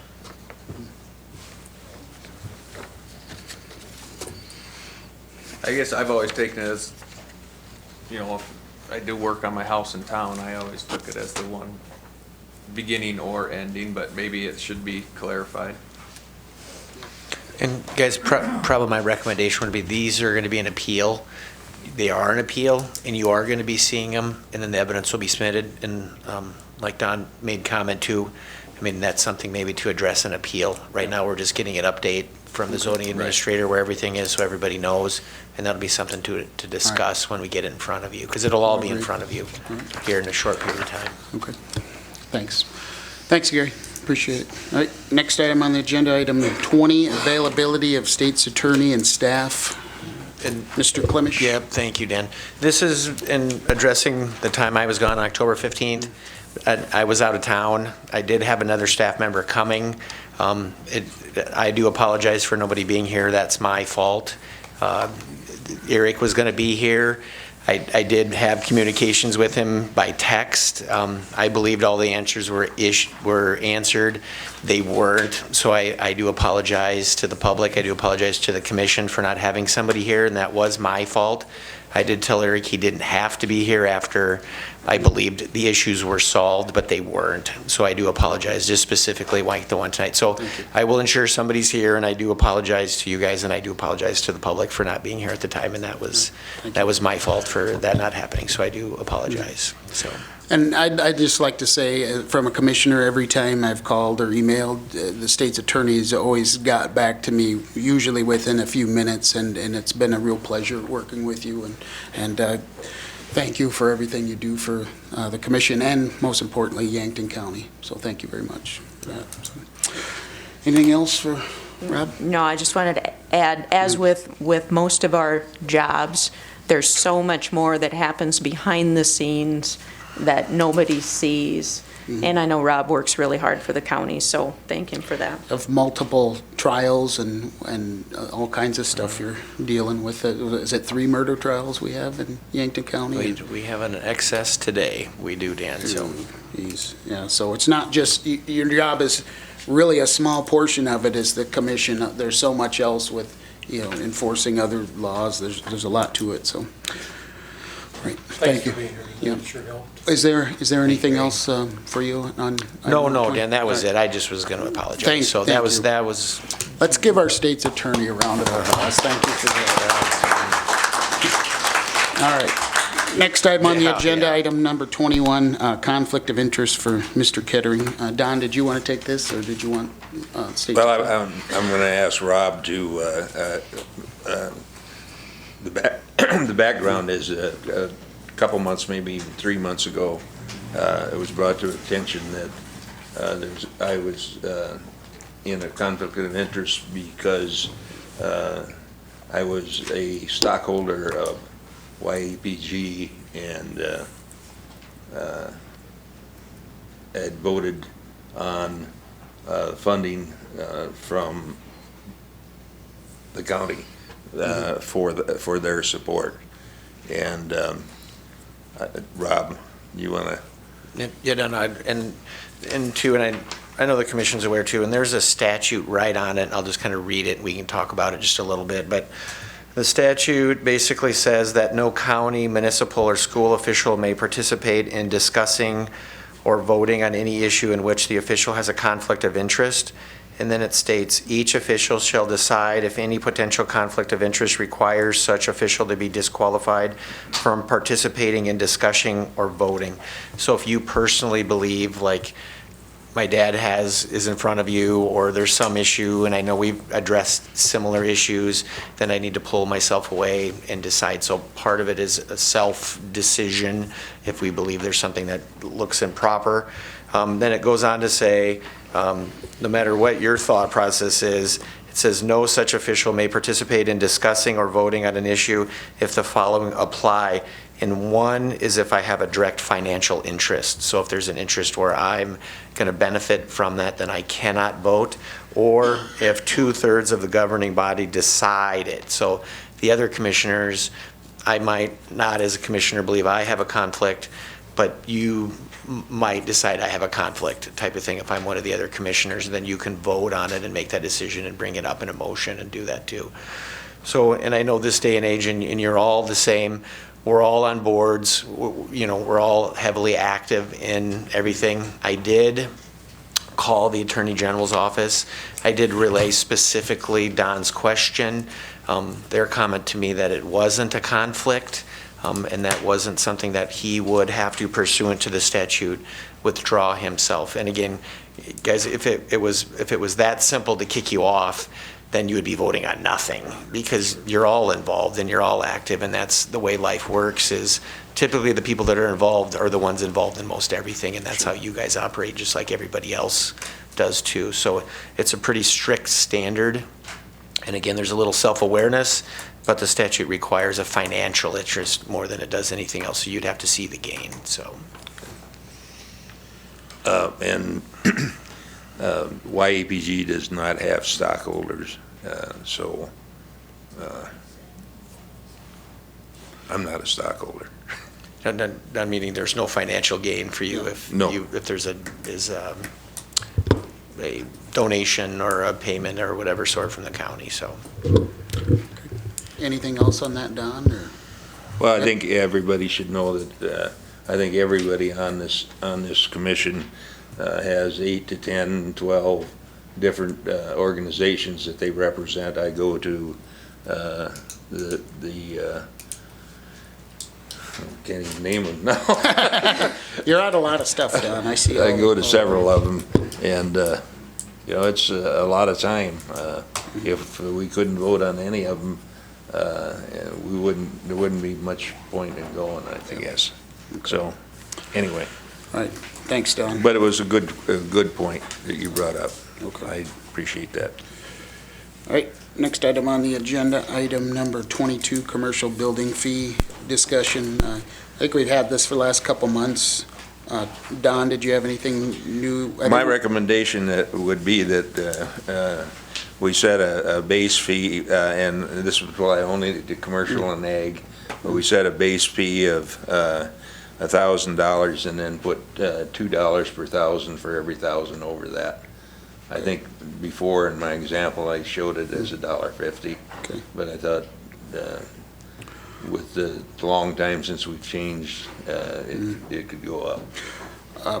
Last meeting, we discussed having just a cap on our fee structure that we have now. I think we had talked about it like a $250,000 cap. And the reason I say that is we've already built the system for our online zoning.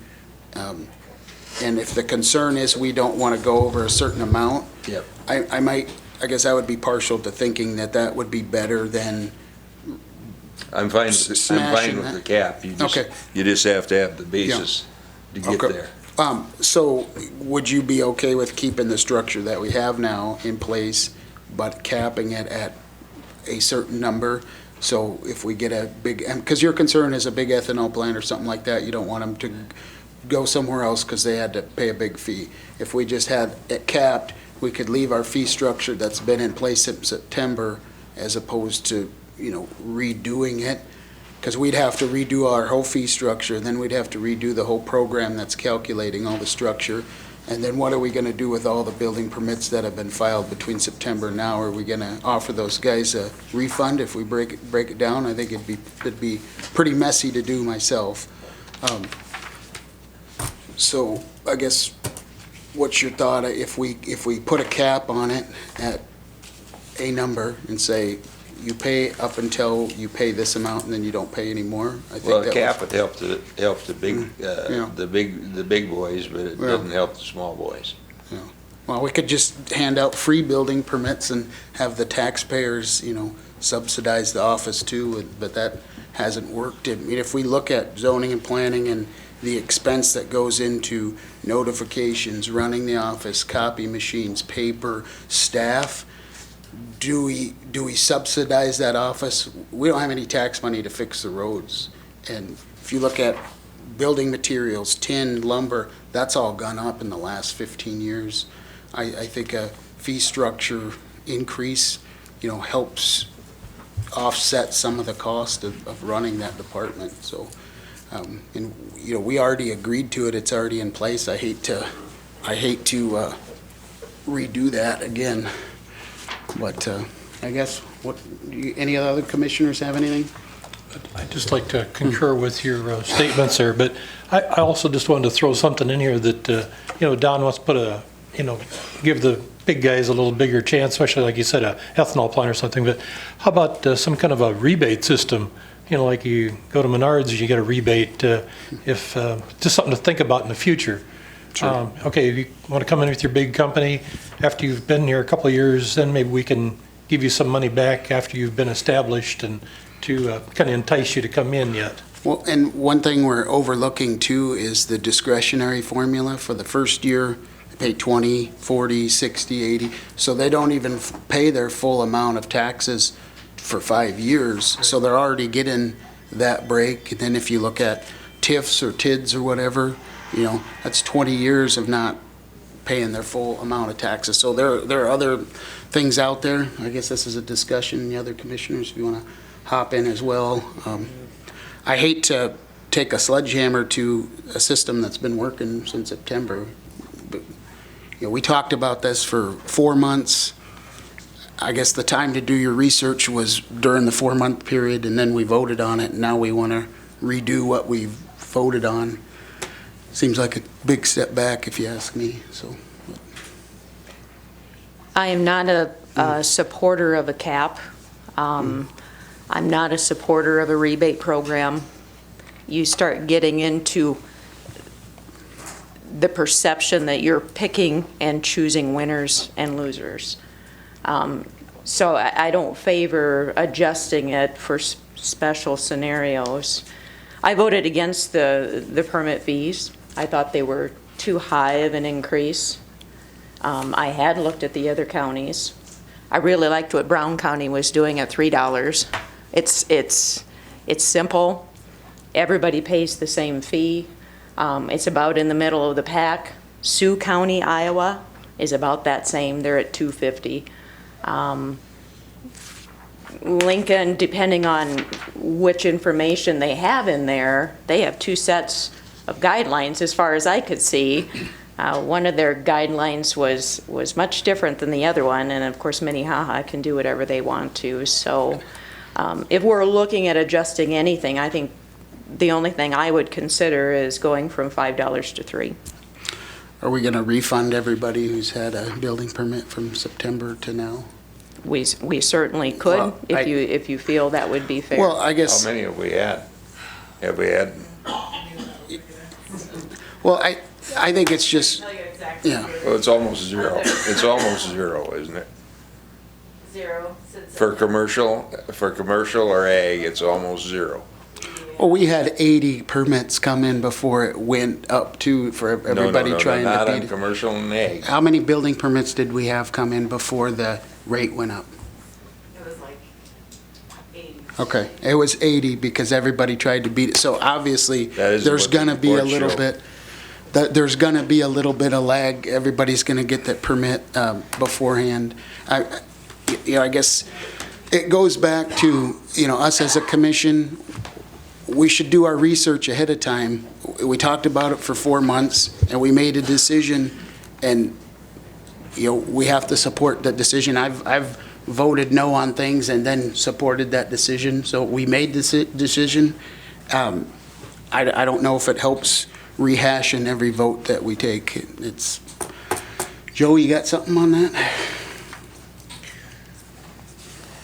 Oh, I'm sort of in the same camp as Sherry. I voted against this to start with, and if we're revisiting,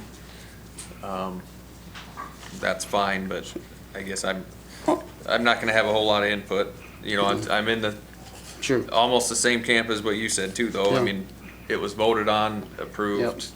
Well, we're talking about raising taxes for roads because we're broke, and then, we don't want to raise fees. So, that money comes from the same pool. If the zoning and planning board is running at a loss, which it clearly is, we look at conditional use permit or variance, the amount that we spend on notifications and recording these minutes, it's costing the county. And so part of the increase in the fees was just merely cover the cost. They haven't been raised in 15 years. Of course there's a sticker shock. If they had been raised 3 years ago or 4 years ago or 5 years ago, it wouldn't have been as big of a deal. And that's on us as commissioners to review these things regularly and keep them updated. So I guess we voted on it. I think we need to stay the course. So there any other discussion anybody'd like to have? Well, just for the sake of putting it on record, I would vote, I would make a motion that we raise it for commercial and ag to $3 per thousand with a base fee of $1,000.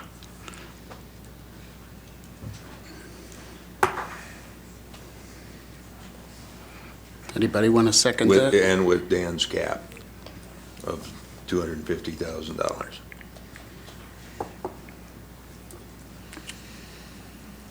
And leave residential as it is, Leave residential as it is. which is what, $5? Yes.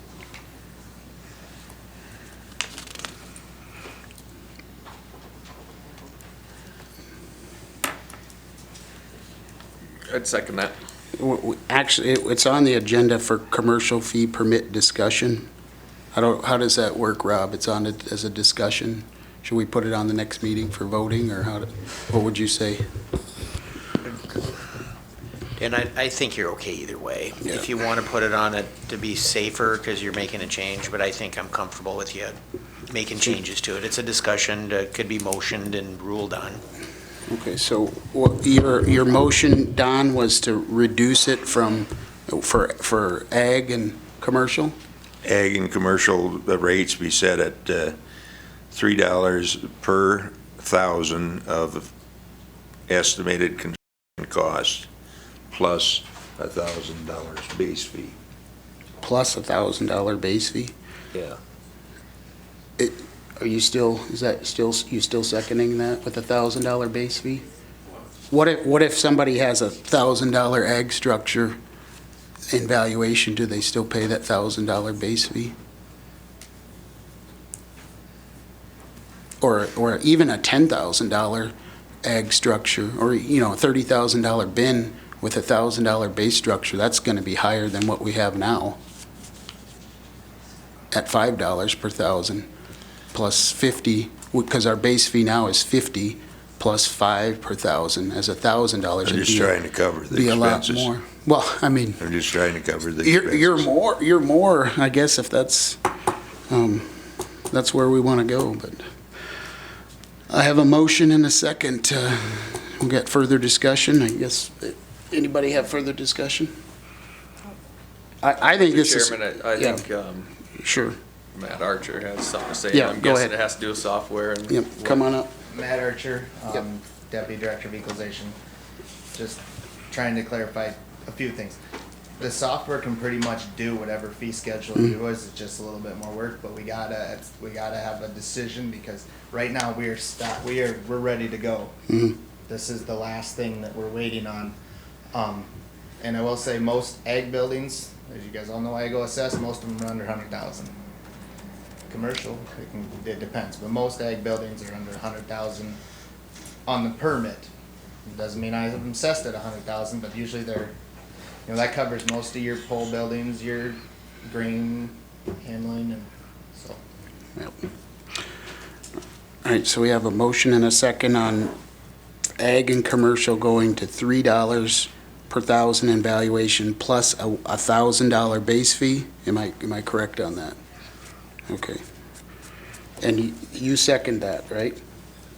Well, I originally did. I guess I didn't catch the Okay. $1,000 base fee. Okay. You want $500? That's fine. I don't care. Are you modifying your motion to 500? I will modify it to Okay. 500. So I have a motion to change ag and commercial. I'll second it still. Commercial to $3 per $1,000 in valuation plus, is it $500 base fee? Yeah. Okay, instead of the 50, everything else staying the same, correct? Okay. Is there further discussion? I guess I'll have further discussion. I think this is a huge mistake. We're not acting as a team. It seems like when a vote doesn't go the way we want, we'll just re-vote on it the next meeting. We're causing all kinds of confusion in the county, backpedaling on each one of these. I think it's a bad idea. This is actually going to be more expensive than we had before. If somebody has a $3 and $1,000 plus $500, I think it's going to be actually more expensive in the long run. So, Are there any other further discussion? Are you having public comment? I think we have a motion already, so if you, do you guys want public comment on this? I think we should. Okay, entertain a motion for open up public comment. So moved. Second. All right, motion and a second. Further discussion. All those in favor say aye. Aye. Aye. Opposed? All right, public comment open. Come on up. State your name.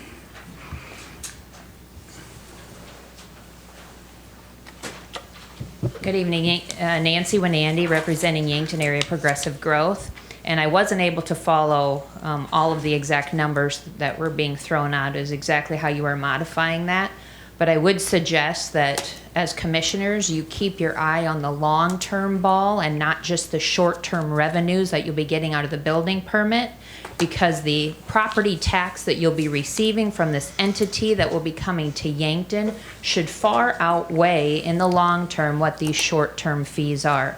And I would encourage you to look at capping that, because some of those large industries, we as a county would be competing against other counties to bring them in. And if that's something that we can create as an informal incentive by having a building permit fee that might be comparable to the other counties or more reasonable than the other counties, might encourage them to locate here in Yankton. And I do agree that as a team, it's nice that you support each other's decisions, but there are times when a decision is made that needs to be rectified. And it's okay to come back and make a change. That's why certain decisions are appealed. That's why they're brought back. And that's why all of you are open-minded to take a look at those things and admit that sometimes things could be modified. And lastly, I just wanted to clarify, Dan, when you said that when there's a TIF, that the entity is not paying all of their taxes, and that is not a correct statement. The entity is still paying all of the taxes, but it is how those taxes are allocated is what is different. But the entity is still paying the full taxes that are due on the property. But they're not coming to the county. It depends upon how the TIF is set up. Okay, and well- what improvements that they're paying for that Sure. are in the county. Well- But are they going directly into your general fund? It would depend upon how the TIF is set up. Okay. Well, the biggest TIF in Yankton County, we get about $4,000 in taxes, from what I understand, off of that. Not a lot of that comes to the county. So when you have TIFs and things, like that, the county doesn't benefit a lot of times. And especially if we have road infrastructure and other things that are on the county, we still have all those expenses, and we're not getting the tax revenue from those for 20 years. I would be more than happy to come back and have a discussion specifically on the TIFs, and if there's anyone in general that you want to dig deeper Sure. into, Sure. I would be more than happy to do that. I do think it takes away from this discussion if we kind of get into Sure. a battle over Sure. exactly how Well- the TIF funds are allocated. I just wanted to clarify for all those people who are paying all of that property tax, I just want to clarify that they are still paying that. But not to the county. It depends upon how the Well, TIF is written. Sure, sure. So they you could might be referencing well, just one sure, specific TIF, sure. but we have in the city of Yankton, there are, I think, 8 or 9 TIFs that are in play right now, and all of them might have different rules and how that TIF was set up. But everyone is still paying all of those taxes. Thank you. Anybody else care to speak on this? Now would be the time to do so. Going once, going twice. All right. Closed public comment. All right, we still had a motion and a second. Motion for ag and commercial value, correct me if I'm wrong, $3 per $1,000 in valuation, plus a $500, what was that, a fee? Base fee. Base fee. Base fee. All right, and Joe, you second that, right? Correct. Okay. Was there a cap? There was a cap on that. Not that I've heard of. Yeah. What was the cap? $250, what you suggested. $250? 1,000. $250,000. All right. I have a motion and a second. Further discussion? Roll call vote, please. Don, Yes. Gary, No. Joe, Yes. Sherry? No. Dan? No, motion failed. All right. All right, anything else on that? All right, moving on. Yes. Yes. I just want to mention, you know, it's always referenced about this ethanol plant. Sounds like a great idea. I've been in pipeline business for 33 decades. They need natural gas to fuel it. The nearest connection is out by the coffee cup by the interstate. And I'm told that it'll cost $7 million per mile to make a connection. That's what, 35, 40 miles times 7 million. Now, I hope the county doesn't have to foot that bill like they did the road out by Napa Junction. Thanks, Gary. Next item. I gotta respond to that. If, I don't know where you got your information, but it's not even close. Well, I got it. I can give it to you right here. All right. I concur with Don. Can we Depends move on how on? big a pipeline you're going to build, too. All right, thank you, So, guys. I would like to make a motion. I move to change the fee that we chose of $5 to $3. Flat, no, Flat fee, just as it's set up right now in the system, just change it from 5 to 3. It gets us in line with the middle of the pack. No caps, just 5 to 3, Is there any minimum fee? just as it is right now, So $50? which is the $50. So it's exact same structure, exactly how it's in the program, 5 to 3. No ag or commercial No breakout? difference, everybody, we treat the same. $3 per thousand. Well, are you gonna include rural residences? Everybody's the same, whether you're building a shack or a mansion or an ethanol plant or whatever, everybody's $3. I think we should table this. I think this is too hastily done. All of a sudden, everybody wants to change it. Now we want to change it again. All right, and you Next meeting, we're going to change it again. you want a $50 fee like it's set up now? Yes, Well, we got it. not Okay. changing that. Okay. Is there a second? Second. All right, a motion and a second. Further discussion? Roll call vote, please. Don? Yes. Gary? No. Joe? yes.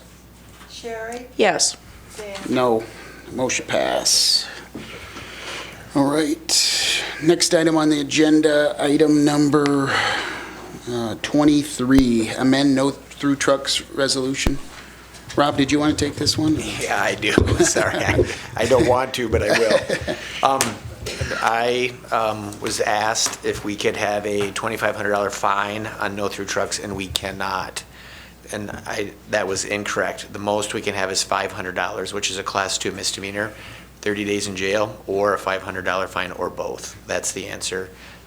So we do need to amend those no-through truck ordinances and to cap them at 500. So I do apologize. I did state we could do that, but we cannot. So Should we I do just amend apologize. that resolution then, and could we vote on that? Yep, or- you got to vote on it. And then too, Dan, I'll get it to you tomorrow because I do know Mr. Vlakas is here, and to get that going and stuff too, he did bring that to my attention and remind me it's a Class 2 misdemeanor that we need to Okay. follow regarding the ordinance. So I do apologize, but I will have that done and completed if the commission approves that. I will have that done by tomorrow to have it Okay. ready to go. All right, does anybody care to speak on this topic? Now would be the time to do so. All right, seeing or hearing none, I'll close the public comment.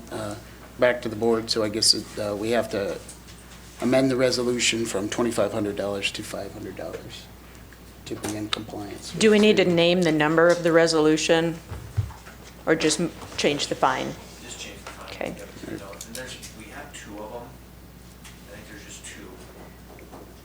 Does that sound right? If you just make the motion that all no-through truck resolutions. All no-through. Are to be with a $500 fine, then I can handle the resolution. All right, I can handle it. Okay. Entertain a motion. Move to change all no through truck resolutions from $2,500 fine to $500. Second. Motion and a second, further discussion. Roll call vote, please. Don, Yes. Gary, No. Joe, Yes. Sherry, Yes. Dan. Yes, motion pass. All right, next item on the agenda, item number 24, CAFO moratorium. Mr. Swenson, or Commissioner Swenson, you want to take this one? Yeah, thank you. Back when the three commissioners weren't here, there was three different commissioners that were not reelected. July the 5th, 2017 was the first, I call it the smoking gun date for the CAFO's coming into Yankton County. I sent, at that time, Don Kettering was chairman, I sent a certified return receipt letter to him.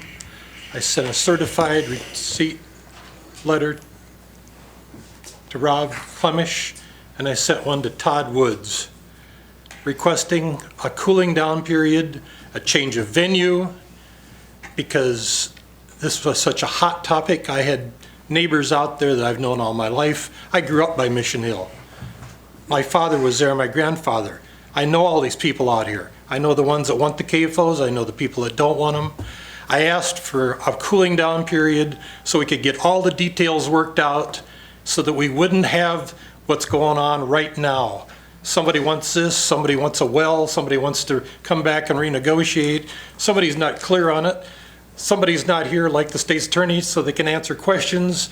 If it would have been all set up the right way the first time, we wouldn't be in this situation. We wouldn't have angry neighbors. We wouldn't have people getting chased around, people building without permits, people thumbing their nose at us, people coming in here that own half the CAFOs giving us a Hitler salute because they didn't get their way.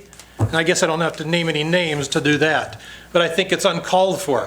One of the farmers told me he was ready to go over and beat the hell out of another one because he said because I had to read about the CAFO that's going to be across the road from me, and I've farmed next to the guy for 30 years. He didn't have the guts to come over and say, gee, I'm going to build a CAFO, what do you think? And, you know, would it be okay? But no, he reads about it in the newspaper. That's why I wanted to bring this up for discussion. I wanted to have some input from it because it was done all incorrectly, and I tried my best. This place was packed. The hallway was packed. And it was not a place that it should have been done on July the 5th, 2017. But that's too late now. But now look what we've got. A big mess. Now if there's somebody who'd like to add some to this public comment, pro, con, whatever. But it wasn't done right. We can't go back. All right, anybody from the audience care to make a public comment on this? Now would be the time to do so. Come on up, sir. State your name for the record and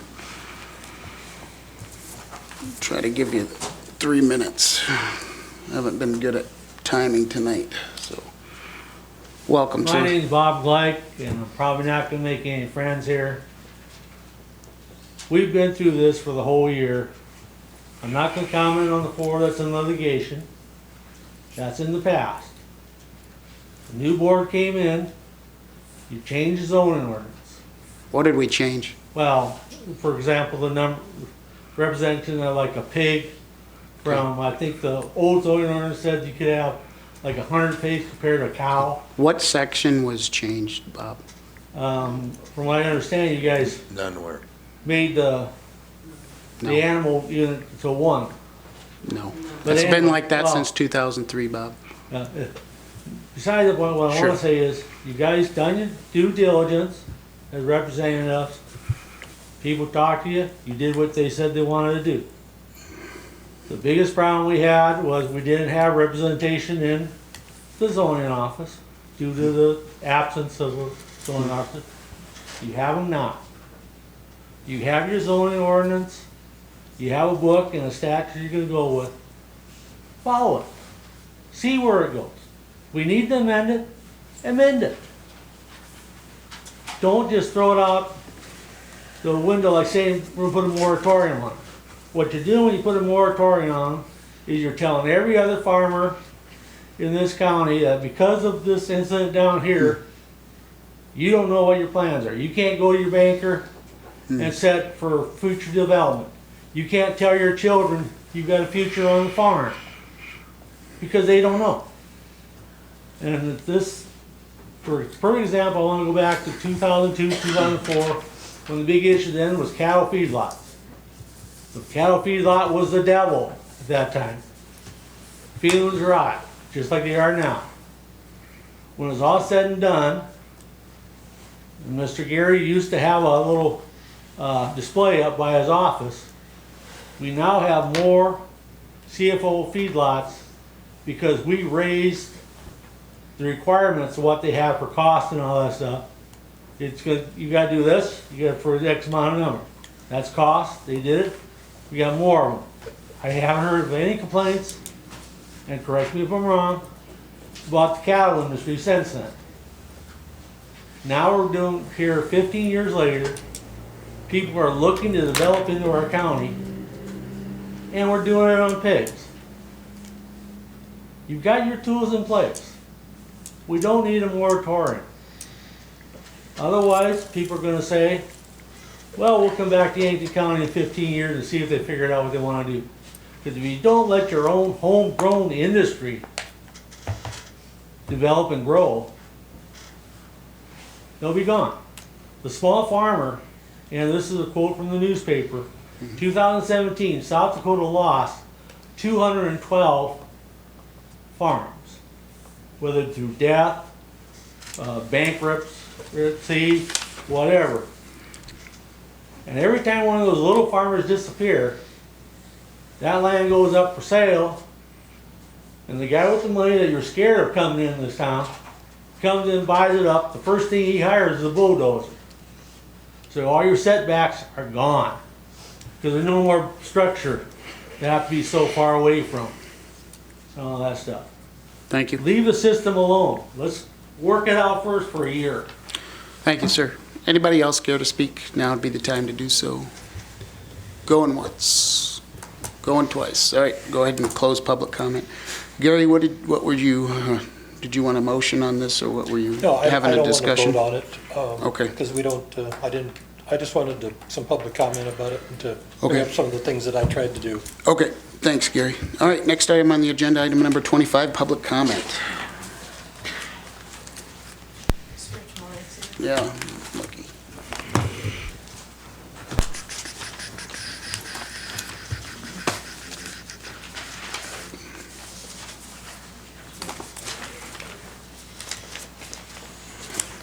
Craig wants to be taken off, so it's just right back. Craig, you don't want to be on here? All right, Mr. Epp, welcome. Ray up. I want to touch on the well monitor. I feel that was a very unfortunate circumstance there. We have a young farmer with a young family looking to the future. I think in future, you folks really need to think about the situation. That was a 2,400 head nursery, and you added $6,000 of well monitoring on a situation that there was no need for. How that may affect his future in farming, time will tell. We're in some tough times right now. $6,000 goes a long ways. We all know that. There are situations where well monitors are needed. It's in the ordinances. This was not one of them. Where is it at in the ordinance that talks about groundwater monitoring wells? This is a public comment. Well, I'm asking. Isn't it when you exceed into the DNR side of things? If you could provide me with that, I'd appreciate it. Thank you, sir. Anybody else care to make a public comment? Now would be the time to do so. All right, thanks. I'll go ahead and close public comment. All right, next item on the agenda, item number 26, Commissioner updates. Joe, do you have anything? I do not. Sherry? Yeah, for some reason I got a big list. I think I already mentioned November this month, we're going to begin our human resource review that we approved probably 2 months ago. Don and I have been working with District 3 and Clark Engineering about a FEMA mitigation grant application for Stone Church, that road and bridge. So that is moving along. I did get a call from a citizen about the planning and zoning fee changes that we have made. Her concern was that there are folks out there who think we have changed the ordinances about lot sizes and where they can and can't build things versus just changing the fees associated with them. So she suggested that someone write an article to the paper that shows the fee changes that we have made and to make the statement that nothing in the ordinances has changed. So I'm mentioning that here. Tomorrow we have a meeting for, what are we calling it? Strategic planning, and we're working on the mission statement for the county. Okay, and that's at 9:30? 9:30, yep. Okay, and then November 11th, I just wanted to mention our offices are closed. November 20th, we have an 8-county meeting over in Tyndall that there probably will be a quorum at. And then this Saturday at 2 p.m., November 9th, Quality of Life has invited, I think, all of us to go view a video. I don't know if we're all going to be there, but if we think there might. Quorum announcement for We that. should probably have a quorum announcement for Saturday, November 9th at the center, correct? Okay, just in case 5 of us show up and, you know, that looks bad. The ambulance, at one time, we had kind of kicked around the idea of doing a task force for ambulance to see where we're at, what we can improve and stuff. And I guess at the next meeting, I will probably put that on the agenda to discuss if we want to go down that path and if we need to advertise for volunteers for that. So that'll be the next thing. And then lastly, I did want to touch base on the Mission Hill Township vote that occurred last Tuesday. Tough situation. They had a vote, and there were some issues with folks appearing, and Mr. Clemish wrote a very good article that was released to the paper. I guess my whole deal of mentioning this is, I mean, they're good people and an unfortunate thing happened. And my concern is I don't want that same thing to happen to some other township. So I did call the South Dakota Association of Towns and Townships. They have nothing available to townships that walk them through what provisional ballots are and things. My next call was the Secretary of State's office. They have nothing for townships because they said it is so rare that an election like this happens. Some of the people didn't even know they had elections like this. But what they did promise me in 2 or 3 weeks that they would look at the statutes around it, put together some kind of a document to post on their website for any township across the state as a reference if they're ever in this situation. So always, when you have something bad happens, you always try and make sure, what are we going to do to make sure it doesn't happen again? So I just did want to close the circle on that. And I know the township themselves are figuring out what their next step is, and I'm certainly not going to speak for them tonight, but just good people, not a good situation. That's it. Gary, Don, do you have anything for updates? The only thing I would point out in addition to the township meeting is that I've been to 3 meetings now that the school opt-out has been discussed. And I would really encourage everybody to either get to one of the opt-out discussions or go to the internet. You can go to the Yankton School District and pull up an opt-out, and you'll get the same presentation that you get elsewhere. But that's coming up, and right after the first of the year, there'll be a vote on that. Thanks, Don. Gary, did you have anything? I just want to tell you that I'm still communicating with Washington DC after I went out there in September. I'm getting feedback all the time. My request was that we needed 4 new bridges on the James River in Yankton County, and they are working on it. And like I said, I'm going to keep holding their feet to the fire. So just want to let you know that I'm still communicating directly with DC. Thanks, Gary. Only thing I have is on November 11th, the Veterans of Foreign War, we're actually going to host a retreat ceremony at the local monument right out here. It's the first time that's happened, weather permitting at 5. We're going to bring the flag down. So if anybody wants to be there and see it, it's kind of a neat thing. So, all right. Did you have? Just one more thing. Monday, November 11th, all veterans, Hy-Vee, grocery store, free breakfast. That's been going on for quite a few years. Thanks. So okay. It's not just the Yankton store. I think there's like 500 Hy-Vee stores that provide a free breakfast on November 11th for all veterans. All right, thank you. Next item on the agenda, item number 27, executive session pursuant to for personnel pursuant to South Dakota Codified Law 1-25-2, subparagraph 1, and an executive session pursuant to litigation, South Dakota Codified Law 1-25-2, paragraph 3. Entertain a motion to go into executive session. Second. Motion and a second. Further discussion. All those in favor say aye. Aye. Opposed? Motion passed. Thank you, everybody, for attending.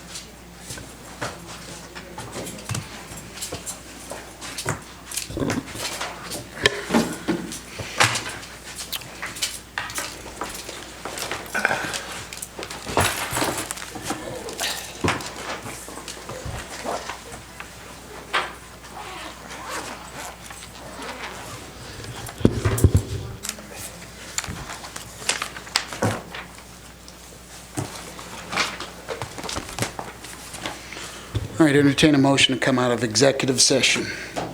So moved. Second. I have a motion and a second. Further discussion.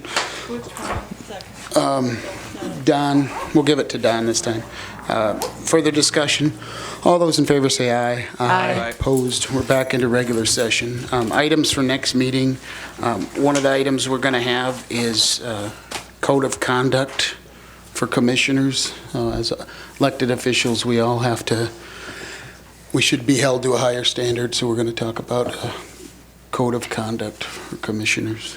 Anybody else have anything they'd like to say on this? Yeah, I would address what we post on social media, interviews, whatever reflects on all of us, and especially on social media. You can post anything personal we want, but we keep county business to county web pages and county forms of communication. Sherry, do you have anything? And what is said in executive session is legally obligated to stay in executive session.